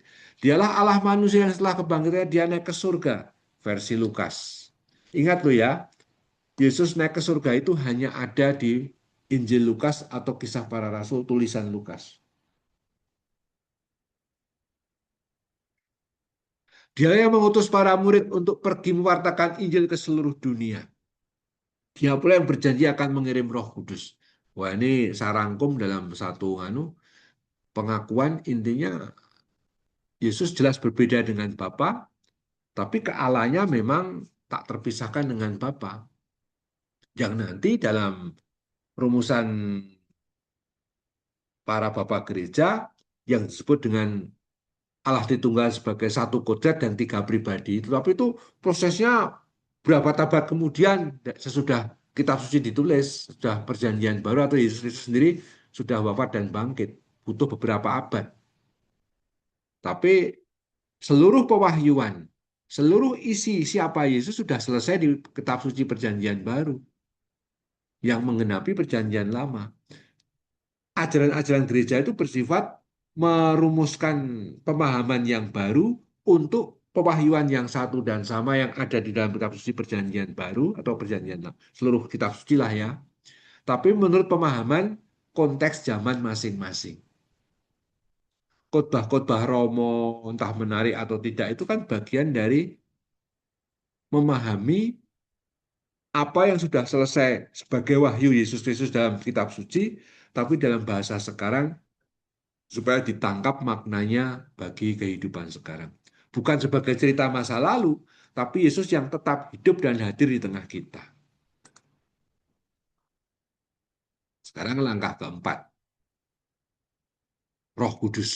Ini langkah terakhir ya. Dengan wafat dan kebangkitan Yesus Kristus, kita mengenal Allah Roh Kudus. Bagaimana bisa? Nah, kenapa tiba-tiba muncul Roh Kudus? Ya karena pertama kita tadi tesis dasar kita itu kan semua mulai dari Yesus Kristus. Yesus Kristus yang mengajari kita Allah sebagai Bapa, Allahnya umat perjanjian lama, Yahweh. Tapi juga Yesus mengatakan dirinya adalah Sang Putra yang diutus oleh Bapa, yang ternyata berciri ilahi. Tadi dengan saya tunjukkan aku berkata kepadamu, lalu mengampuni dosa, semua yang sebenarnya kekasnya, yang hanya dimiliki dan memang hanya miliknya Allah. Tapi kok Yesus buat juga. Maka kita menyimpulkan Yesus itu juga adalah Allah. Kesimpulan iman kita begitu. Tetapi muncul lagi dari Yesus yang satu dan sama, dia bilang mengenai roh kebenaran, roh penghibur, roh kudus, kuasa Allah yang maha tinggi akan menaungi kalian. Dan itulah roh kudus. Bagaimana bisa? Yesus Kristus menunjuk siapa yang akan datang dan membantu para murid. Namanya roh kudus. Roh kebenaran, sang penghibur, ya pokoknya semua istilah itu ada. Saya melengkapi dengan banyak teks kitab suci itu. Bisa dicek. Nah, pertanyaan kita sekarang, siapa Roh Kudus itu? Roh Kudus itu pasti bukan Allah Bapa. Sebab oleh Dia kita menyebut Allah sebagai Bapa. Roh Kudus itu mengajari kita dalam Roma bab 8 ayat 15. Saya buka ya, Roma bab 8 ayat 15, Santo Paulus. Begini, sebab kamu tidak menerima roh perbudakan yang membuat kamu menjadi takut lagi, tapi kamu telah menerima roh, maksudnya Roh Kudus, yang menjadikan kamu anak Allah. Oleh roh itu kita berseru, ya Aba, ya Bapa. Jadi Roh Kudus membuat kita berani menyebut dan berseru, Allah, ya Allah, ya Bapa, ya Aba. Bahasa Ibrani ya Aba. Nah, itu berarti menunjukkan, atau bahasa Aram ya, itu menunjukkan bahwa Allah itu sebagai Bapa itu bukan Roh Kudus. Roh Kudus membuat kita mampu dan sanggup menyapa Allah sebagai Bapa. Roh Kudus itu juga pasti bukan Yesus. Karena apa? Karena dia pula yang mengakui Yesus adalah Tuhan. Di 1 Kor 12 ayat 3 ya. Saya buka ya, 1 Kor 12 ayat 3.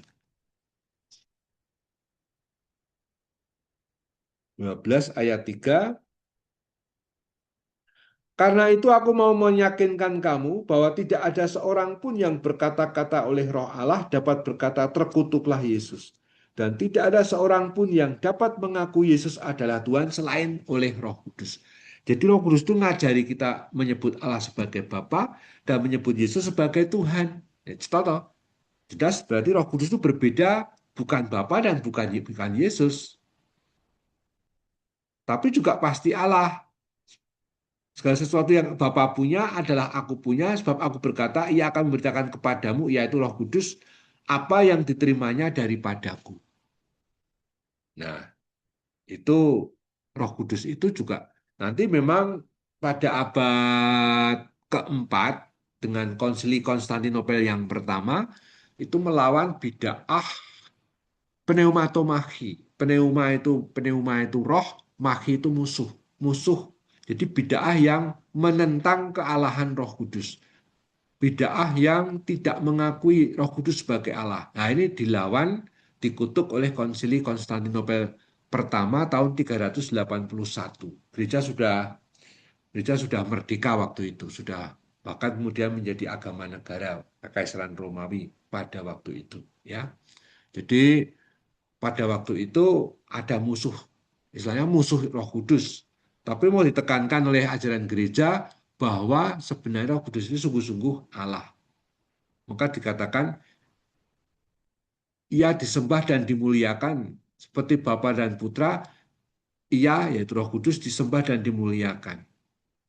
Dan ia bersabda melalui perantaraan para nabi. Artinya Roh Kudus ini sudah hidup dalam sejarah keselamatan sejak perjanjian lama dan bicara kepada umat melalui para nabi.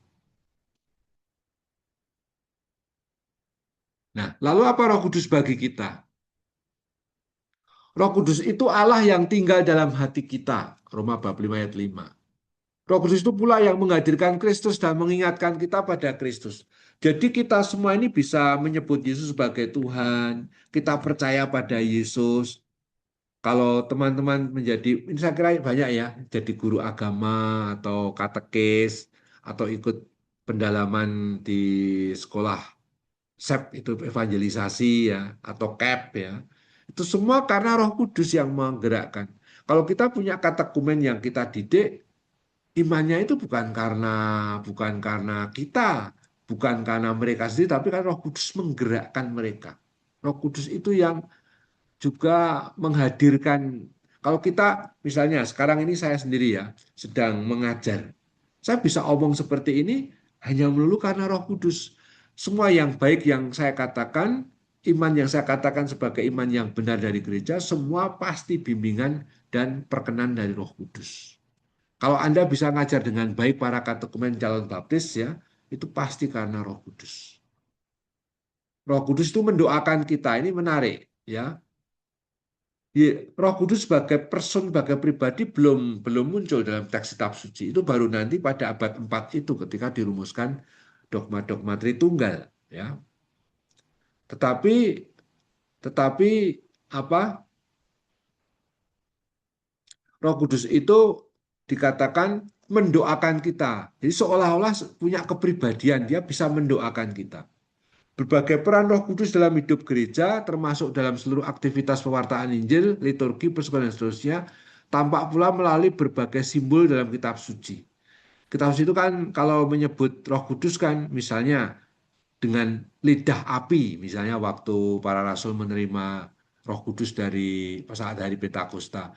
Yesus tidak dituruni, Yesus juga ketika dibaptis oleh Yohanes Pembaptis ada seperti burung merpati, itu simbol-simbol. Roh Kudus itu nggak pernah menjadi manusia. Yang satu-satunya yang menjadi manusia itu hanya Sang Putra yang menjadi manusia atau yang menjelma. Yang menjelma itu cuma Putra, bukan Roh Kudus. Roh Kudus memungkinkan terjadi Bunda Maria mengandung Yesus. Itu juga karena dikandung oleh Roh Kudus atau dinaungi Roh Kudus dan bahasa Lukas ya. Nah, teks yang misalnya berciri trinitaris untuk menunjukkan betapa sebaran teks tentang Trinitas sudah ada di Perjanjian Baru. Hanya belum dirumuskan Allah Tritunggal, Allah Trinitas, lalu apa istilahnya itu, apalagi seperti orang-orang seperti Bapak Gereja yang sudah menggunakan filsafat Yunani, Allah Bapa, Putra, dan Roh Kudus itu satu kodrat, tiga pribadi, belum. Tapi coba kita baca teks Yohanes bab 16 ayat 13-15 ini. Tapi apabila ia datang, Roh kebenaran, ia akan memimpin kamu ke dalam seluruh kebenaran. Sebab ia, Roh Kudus, tidak akan berkata-kata dari dirinya sendiri. Tapi segala sesuatu yang didengarnya itulah yang akan dikatakannya. Dan ia akan memberitakan kepadamu hal-hal yang akan datang. Ia akan memuliakan aku, Yesus sebagai Sang Putra. Sebab ia akan memberitakan kepadamu apa yang diterima daripadaku. Sesuatu yang Bapa, ya kan? Bapa itu kan Allah Bapa punya adalah aku punya. Sebab aku berkata ia akan memberitakan kepadamu apa yang diterimanya dari Bapakku. 1 Yohanes Paulus kedua menyebut bahwa teks ini menunjuk kesatuan sumber yang bersifat ilahi atau triniter. Ya, ilahi atau triniter dalam Dominum et Vivificantem. Ya. Sekarang Allah. Nah, sekarang ini refleksi, mungkin ini slide terakhir sejauh saya ingat. Sekarang saya jelaskan refleksi sistematis siapa Allah Tritunggal. Ya. Tolong perhatikan dengan baik. Sekarang saya dari yang saya omong sejak tadi itu, sekarang saya rumuskan secara sistematis siapa Allah Bapa, siapa Allah Putra, siapa Allah Roh Kudus. Siapa Allah Bapa? Sebenarnya saya skemanya itu mengikuti Karl Rahner dalam hal ini. Allah Bapa adalah Allah yang menjadi sumber, asal-usul, dan tujuan segala sesuatu, termasuk yang merencanakan karya penyelamatan bagi umat manusia. Perhatikan kata Allah Bapa adalah sumber asal-usul dan tujuan. Kalau orang Jawa bilang, Gusti iku sangkan paraning dumadi. Sangkan itu asal-usul, paraning itu tujuan. Ya. Allah yang menjadi sumber dan tujuan. Pokoknya segala sesuatu itu sumbernya dari Bapa, tujuannya juga kepada Dia. Keselamatan kita pun itu akhirnya tujuannya kepada Bapa. Perjalanan hidup kita di dunia ini menuju tanah air surgawi yang adalah milik Bapa dan tempat Bapa berada. Sumber, asal-usul, dan tujuan itu Allah Bapa. Dialah yang memanggil Abraham, Ishak, Yakub. Dialah yang mengutus Musa membebaskan bangsa Israel dari Mesir pada abad 13 katakanlah sebelum Masehi. Kemudian dia pula yang memanggil para hakim, dia yang memanggil Samuel, dia yang memilih kemudian Saul dan diganti oleh Daud, dan kerajaan demi kerajaan terjadi dengan jatuh bangun, dengan ketidaksetiaan umat Israel yang terus-menerus tidak setia. Tapi akhirnya pada waktunya disadari Allah ini akan memulihkan kembali Israel yang baru. Allah akan mengutus Sang Mesias yang final, yang terakhir, yang jaya, yang kerajaannya tak akan berakhir. Seperti dalam dalam nubuat Mika tadi ya, bab 5 ayat 1 itu. Dan itulah perjanjian baru mengalami atau para murid mengalami itu sebenarnya Yesus yang dimaksud. Dialah Sang Mesias baru yang diutus oleh Allah untuk memulihkan kerajaan Israel yang pada waktu itu secara politis mereka dijajah orang-orang Romawi zamannya Yesus. Maka mereka berpikir mengenai zaman pembebasan. Nah, siapa Allah Putra? Karena kita kenal ya Allah Tritunggal itu Allah Bapa, Putra, dan Roh Kudus. Siapa Allah Putra? Allah Putra ialah Allah yang melaksanakan karya penyelamatanlah bagi umat manusia yang direncanakan oleh Bapa. Bapa itu perencananya, tapi Yesus yang melaksanakan. Berarti kan saya membuat huruf merah kata sumber asal-usul dan tujuan dan perencanakan, pada Allah Putra kekasannya di kata melaksanakan. Dia hanya melaksanakan karya penyelamatan bagi umat manusia yang direncanakan oleh Bapa. Caranya bagaimana? Caranya dalam sejarah dengan menjadi manusia yang lahir, hidup, berkarya, wafat, disalib kayak kitab suci Injil sebut ya, dan bangkit. Nah, dia itulah yang kita kenal dengan namanya Yesus Kristus Tuhan kita.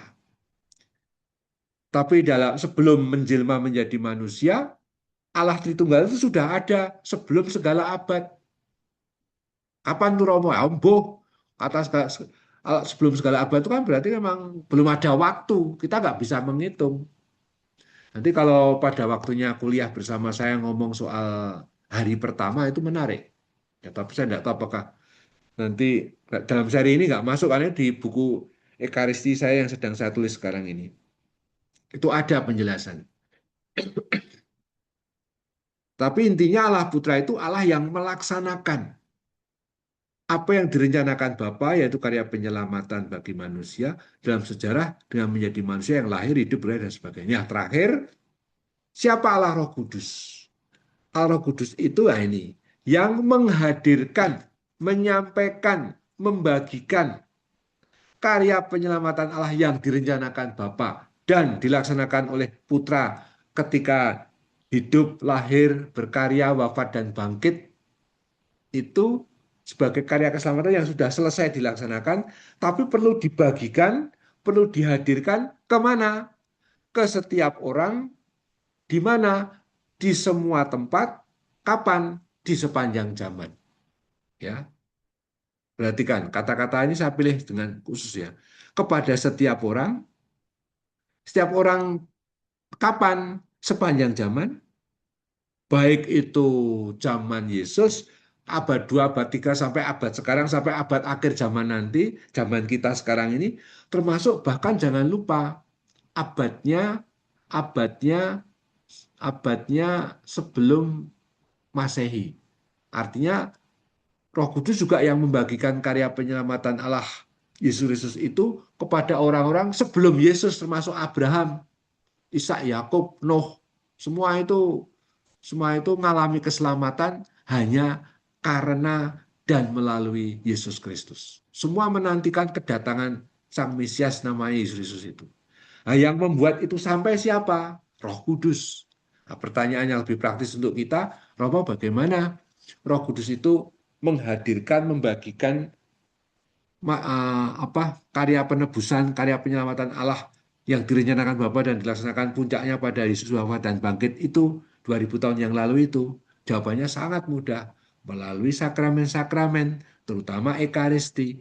Jadi setiap kita merayakan Ekaristi itu dihadirkanlah peristiwa karya keselamatanlah yang puncaknya di Yesus Kristus 2000 tahun yang lalu secara historis. Secara historis 2000 tahun yang lalu. Tapi dampaknya atau katakanlah maknanya bersifat abadi. Maka dikatakan dalam surat Ibrani, Yesus itu wafat sekali atau mengorbankan dirinya sekali, tetapi untuk selamanya. Eva Pax, jadi sekali untuk selamanya. Seperti korban Kristus, itu hanya sekali selamanya di salib itu. Tapi dihadirkan dalam korban-korban di atas altar oleh misa-misa di berbagai tempat, tapi yang dihadirkan itu satu dan sama. Bukan lalu ada Kristusnya versi Bantul, versi Kosambi, versi versi Kalideres, versi Kedoya, versi Semarang, enggak. Itu hanya satu Yesus Kristus, satu dan sama. Korbannya pun sama. Korban salibnya 2000 tahun yang lalu. Tetapi sekarang dihadirkan dalam rupa simbol roti dan anggur. Secara manusiawi, secara pengalaman konkret, hanya roti. Tapi di balik itu ada pengalaman akan Allah, akan pengalaman transendental, akan Allah yang hadir melalui cara itu. Loh, apa mungkin toh, Romo, Yesus Tuhan Allah mau hadir dalam rupa roti? Pertama, Yesus mengatakan sendiri dalam perjamuan malam terakhir, inilah tubuhku, sambil pegang roti, Ekaristi itu. Nah, Yesus ngomong sendiri kok, ini dia tidak ngomong ini adalah lambang diriku, enggak, inilah tubuhku. Itu dasar pertama. Yang kedua, apa yang tidak mungkin bagi Allah? Segala sesuatu mungkin bagi Allah. Tidak ada yang mustahil bagi Allah. Seperti kasusnya Maria, ketika bingung akan mengandung, dia bingung, loh, saya kan belum bersuami. Lalu malaikat Gabriel berkata, Allah akan menaungi dirimu. Sebab begitu pula sudah anakmu Elizabeth sekarang sudah 6 bulan mengandung. Padahal dia itu tua dan mandul. Kok bisa? Ayat Lukas bab 1 ayat 37, sebab bagi Allah tidak ada yang mustahil. Begitu pula kalau dia berkenan mau menjadi dirinya dalam rupa roti, seperti Yesus katakan dalam perjamuan malam terakhir, pas selesai, iman kita dipastikan itu adalah tubuh Tuhan, itu adalah darah Tuhan. Lawang kita aja yang saya janjian sama Natalia yang sekarang sedang berduka, itu akan memberi acara dengan teman-teman selama 6 kali pertemuan pengajaran, semuanya lewat WA, lewat omongan. Saya sudah percaya, dan nyatanya sekarang yang hadir berapa hari tadi, banyak sekali ternyata. Padahal kan saya kan nggak ngurus pendaftarannya dan sebagainya. Tapi kan percaya, antar manusia saja percaya, ya. apalagi yang ngomong Tuhan sendiri, Yesus, Tuhan Yesus pasti benar gitu loh. Udah selesai, saya kira udah tepat ya. Stefani sudah 1,5 jam, saya stop sekarang. Baik, Romo Iya, Marto, terima kasih. terima kasih Terima atas kasih. pengajaran. Oh, silakan Ibu Lisna. Iya, terima kasih Romo Marto untuk pengajarannya, sangat menambah wawasan tentang Allah Tritunggal dan menambah iman kami lebih dekat dengan Yesus Kristus sebagai putranya.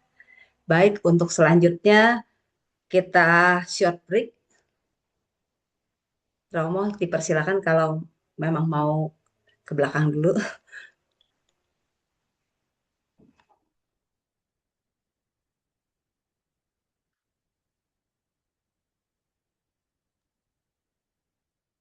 Kita lanjutkan dengan short break.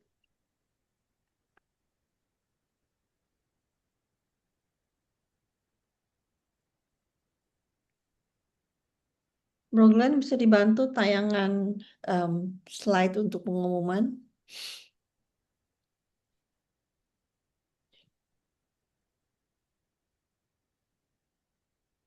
Oke, makasih Bro Dodo. Silakan Ibu Lisna.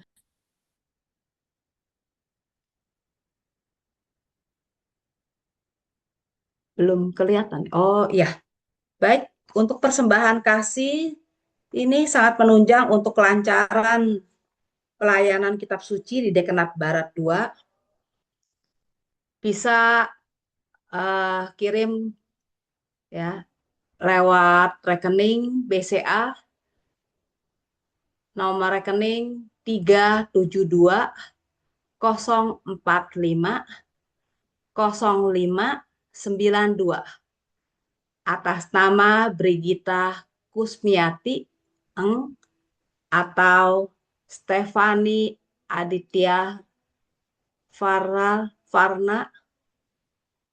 Bagi Bapak Ibu yang tergerak hatinya untuk memberikan persembahan kasih, dapat disalurkan melalui transfer ke rekening yang tertera di atas. Terima kasih, Tuhan memberkati.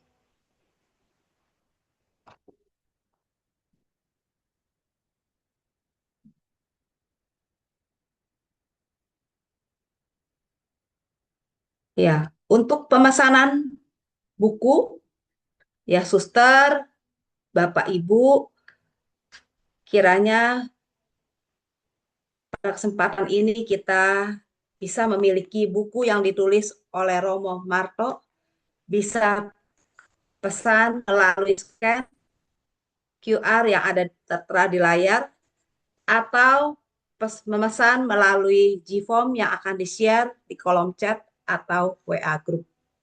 Dipersilakan saja Suster, Bapak Ibu yang ingin memiliki buku yang ditulis oleh Romo Marto.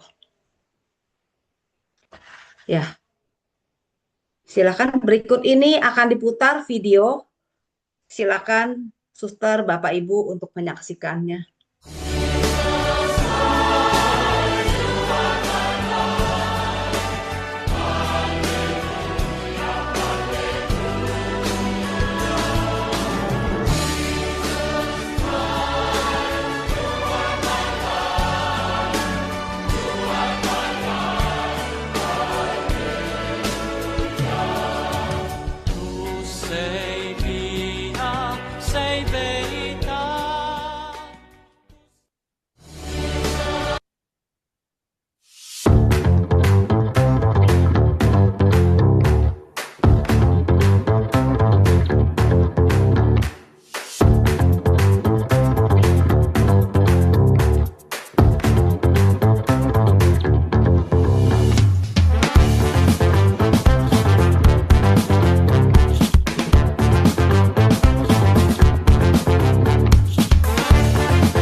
Ya, baik. Bapak, Ibu, Suster, silakan nanti bisa pesan bukunya. Berikut ini kita memasuki sesi Q&A. Pertanyaan bisa ditulis di kolom chat.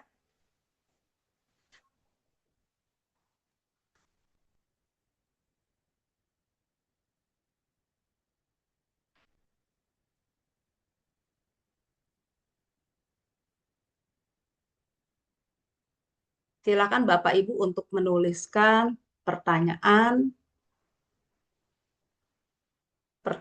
di kolom chat.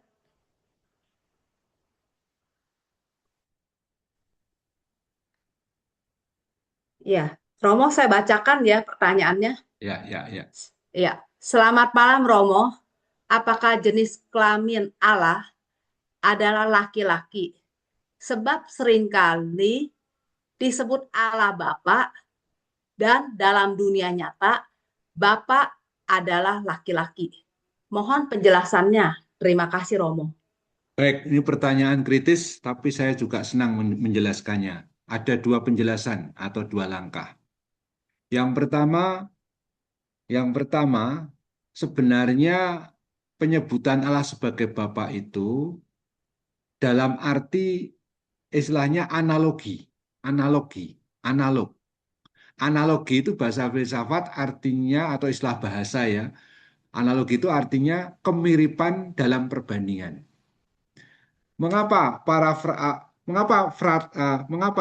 murid-murid frater tadi oleh kami para orang menyebut Kater, anak-anakmu podo rame itu. Itu analogi. Jadi frater itu seolah-olah punya anak, bukan dalam arti biologis. Maka penyebutan Allah sebagai Bapa itu lebih sebagai sebuah analog. Analog artinya apa? Menggunakan terminus atau istilah manusiawi mengenai bapak, ibu, lalu anak dalam keluarga diterapkan ke Allah. Kenapa diterapkan ke Allah? Karena Allah itu punya kemiripan dengan Bapa yang melindungi, mengasalkan, memelihara dalam konteks masyarakat sederhana, dalam konteks masyarakat bukan sederhana, masyarakat zaman dulu.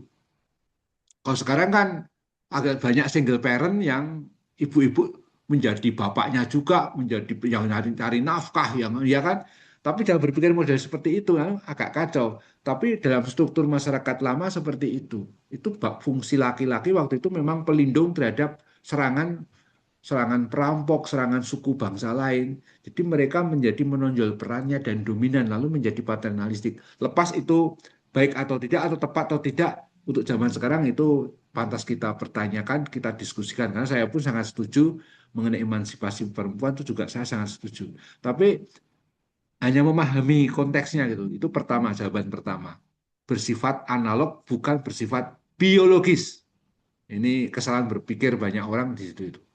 Yang kedua, nah, saya itu terbantu oleh sebuah tulisan dalam bahasa Jerman yang intinya dia menjelaskan dalam bahasa Jerman itu makna makna bahasa Aram, doa Bapa kami. Nah, ketika dia menjelaskan bahasa Aram, doa Bapa kami, ada sesuatu yang sangat menarik. Ternyata akar kata dari Abba, akar kata bahasa Aram Abba yang kemudian menjadi Bapa, ya, itu tidak berjenis kelamin. Itu bisa bab perempuan, bisa laki-laki, dua-duanya. Tapi dalam perkembangan, seiring juga dengan dominannya paternalistik, lebih banyak untuk menyebut laki-laki. Tapi asal-usulnya tidak begitu. Jadi akar kata Aba ternyata itu tidak berjenis kelamin sama sekali. Untuk menunjuk diri Allah itu sebenarnya tanpa kelamin. Jadi kategori laki-laki perempuan itu kategori manusiawi kita. Nah, begitu ya. Ini moga-moga jelas. Karena menurut saya itu penjelasan yang sangat sangat sangat sangat ilmiah, tapi juga berdasarkan dari cara berpikir kita. Gitu, Ya, Lisa. terima kasih Ya, Romo ya. atas jawabannya. Mungkin Bapak Ibu atau Suster masih ada yang ingin menanyakan? Oh, udah habis, cuma satu tuh. Oh, Oh, masih ada ya. Selamat Dari malam syukur. Romo. Mohon penjelasan tentang Yesus Kristus Tuhan vs Tuhan Yesus Kristus. Terima kasih. Ya, sebenarnya menurut maknanya, menurut isinya itu sama. Poinnya pada di penekanan. Kadang Paulus menggunakan Kristus Tuhan atau Yesus Kristus atau Kristus saja, tapi itu soal jadi yang person atau pribadi yang ditunjuk itu satu dan sama, namanya Tuhan Yesus Kristus. Biasanya urutannya kan Tuhan Yesus Kristus. Kita kan mengatakan selalu seperti itu. Tapi juga nggak salah mengatakan Yesus Tuhan. Ya. Itu sebenarnya tidak ada masalah dari segi maksud. Ya. Nah, soal penekanan, misalnya kalau apa Anda ya misalnya seorang direktur, misalnya ibu atau bapak, ibu direktur atau kata sebutan direktur kan menunjuk jabatannya di suatu entah perusahaan, entah di suatu organisasi yang apalah begitu ya, atau sekolah-sekolah ada yang namanya direktur sekolah-sekolah tinggi ya. Itu tapi lain kali juga bisa banyak disapa bapak siapa, ibu siapa langsung namanya.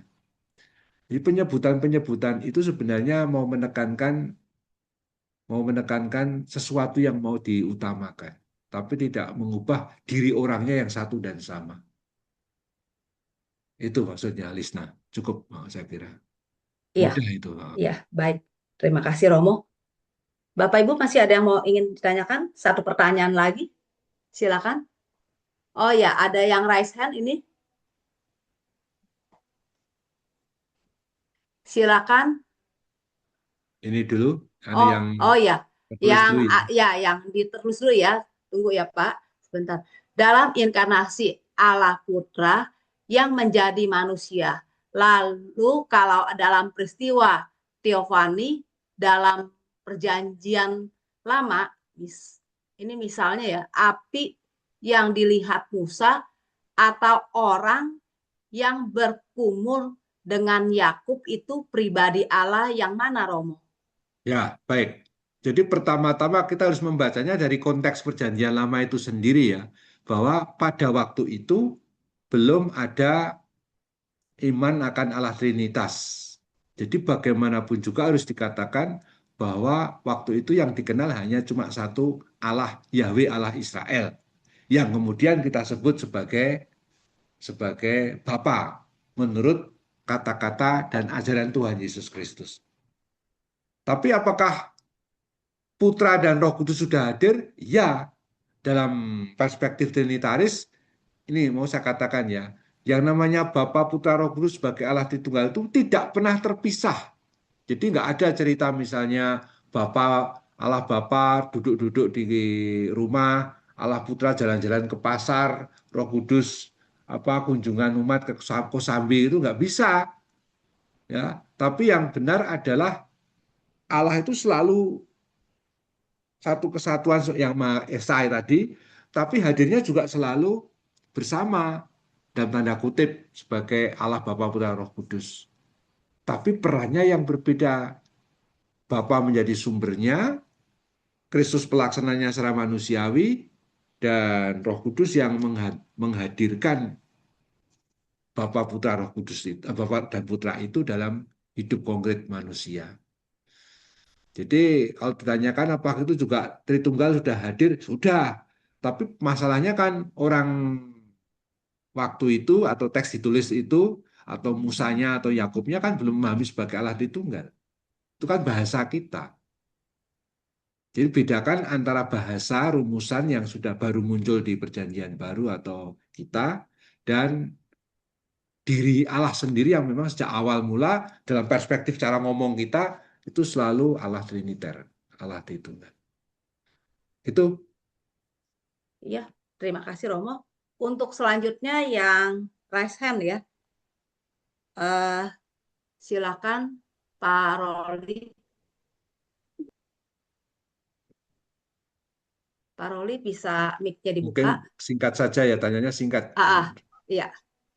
Ya, Romo menyampaikan bahwa Injil para Kisah Para Rasul dan Injil Lukas dikarang oleh Santo Lukas ya, sangat spesial Romo. Kalau boleh saya bertanya, apa perbedaan fundamental teologinya dari kedua kitab ini, sedangkan dikarang oleh pengarang yang sama Romo ya? Oke, baik. Pertanyaannya sangat baik, jelas ya Pak ya. Jadi penulisnya sama, tetapi intensi, alamatnya sasaran juga sama, namanya saudara atau yang Theophilus yang mulia kan, sama atau itu ya, sama. Tapi ada perbedaan. Injil itu fokusnya kristologi. Kalau dalam bahasa teologi, kristologi. Kalau Kisah Rasul itu eklesiologi. Jadi kalau Injil Lukas itu fokusnya mengisahkan Yesus Kristus, mewartakan Yesus Kristus, utusan Allah yang mewartakan kerajaan Allah, yang menderita sengsara dan wafat, dan kemudian bangkit, kemudian naik ke surga, ya, sebagai diri Allah yang menyelamatkan kita. Jadi fokusnya ke pribadi Yesus Kristus yang melaksanakan karya penyelamatan Allah. Nah, bagaimana karya penyelamatan Allah ini terlaksana dalam hidup sejarah dunia, itulah yang diceritakan dalam Kisah Para Rasul. Maka dimulai dengan Yesus yang selama 40 hari. Coba kalau Pak Roli itu misalnya mengamati ya, saya beri contoh ya. Ini saya juga senang menjelaskan seperti ini. Di Lukas itu, Yesus menampakkan diri bangkit, menampakkan diri kepada dua murid Emmaus, dan juga menampakkan diri kepada ke-11 murid atau murid-murid yang lain di Yerusalem itu, semua terjadi di hari yang sama, pada hari Sabtu atau pada hari Minggu itu. Langsung Yesus naik ke surga cepat-cepat, satu hari. Tetapi aneh, di Kisah Rasul, penulis yang sama, tentang Yesus yang sama, butuh waktu 40 hari baru naik ke surga. Yang benar yang 40 hari atau yang satu hari di Injil Lukas? Semua benar, karena ini soal perspektif. Di Lukas itu tekanannya karya penebusan, karya penyelamatan Allah itu terjadi dalam diri Yesus Kristus, dalam satu tindakan penebusan, dalam satu tindakan Allah ketika wafat dan bangkit. Nah, itu fokusnya ke Yesus, pribadi Yesus. Sementara gereja, Yesus hadir selama 40 hari, menampakkan diri selama 40 hari itu, angka 40 itu biasa dimaknai di kitab suci sebagai angka persiapan yang sempurna. Coba Yesus sebelum berkarya berpuasa berapa hari? 40 hari, ya kan?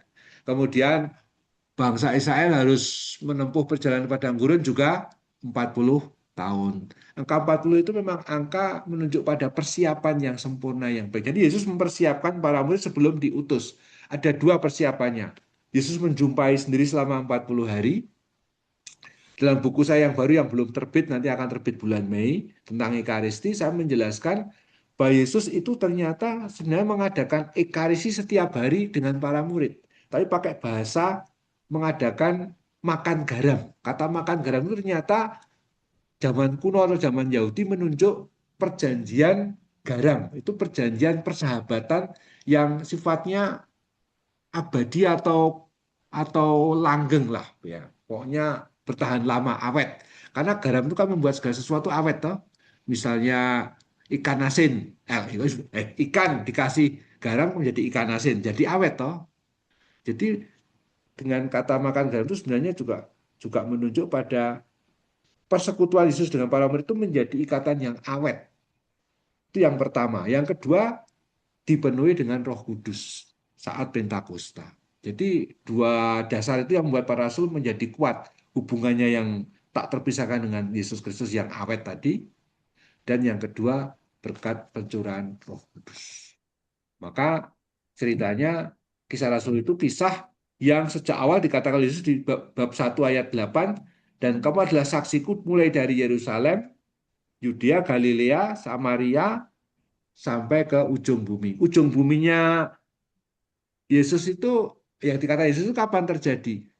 Di Roma, karena Roma pada waktu itu pusat kekuasaan, pusat kekaisaran, pusat dunia pada waktu bagi orang waktu itu ya. Maka Paulus sampai di Roma itu juga menunjukkan bahwa dia sampai menyelesaikan perutusan yang dibuat Yesus sejak awal.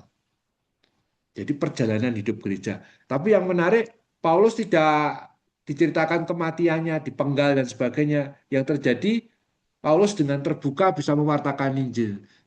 Maka istilahnya itu di Kisah Rasul bab 28 ayat 30-31, dan Paulus tinggal 2 tahun penuh di rumah yang disewanya sendiri itu, ia menerima semua orang yang datang kepadanya. Dengan terus terang dan tanpa rintangan apa-apa ia memberitakan kerajaan Allah dan mengajar tentang Tuhan Yesus Kristus. Titik. Maksudnya apa? Ya itulah sekarang masa kita, masa gereja sekarang ini, masa hari ini, itu kita mengisi melanjutkan Kisah Rasul bab 28 tadi. Kita mengisi di ayat 32, 33, 34, atau mungkin malah bab baru, yaitu Kisah Rasul bab 29.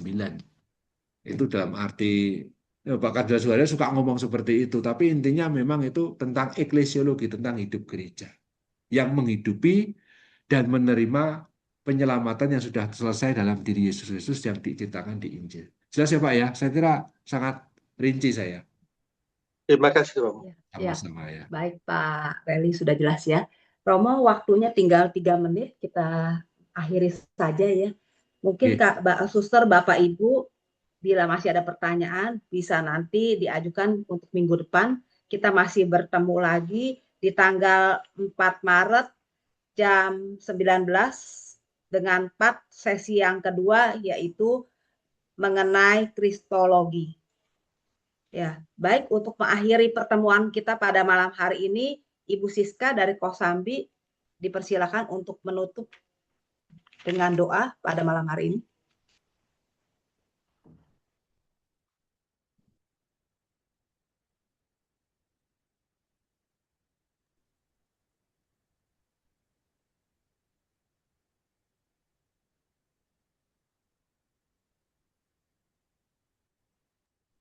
Ibu Siska dipersilakan. Oh iya. Selamat malam Romo Marto dan juga Bapak Ibu sekalian. Mari kita satukan hati kita.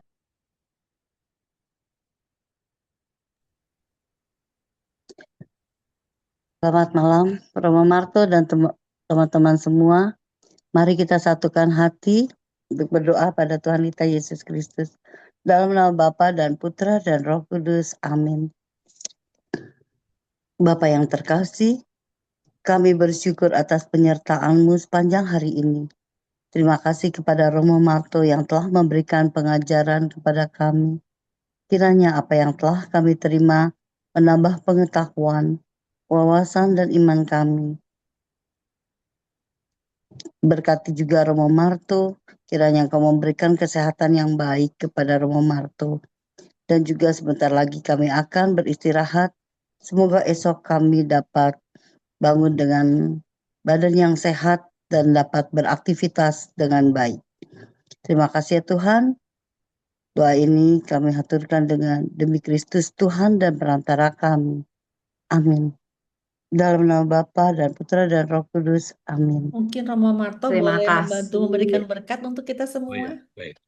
Tuhan bersamamu dan bersama Dan roh. sama rohmu. Semoga saudara-saudari semua senantiasa bersama keluarga, gereja, masyarakat, dan semua orang yang dicintai pada malam hari ini diberkati oleh Allah yang Maha Kuasa, Bapa dan Putra dan Roh Kudus. Amin. Terima kasih Bu Terima Siska, kasih. terima kasih Romo. Terima Terima kasih kasih. Bapak Ibu Suster semuanya. Terima kasih Sampai Romo. ketemu. Terima kasih Romo. Terima kasih Bapak Ibu semuanya. Tuhan Terima berkati. kasih Romo dan kasih. Terima kasih Selamat semuanya. malam. Terima kasih Romo. Terima kasih Romo Marti. Makasih Romo. Romo Marto. Tuhan berkati.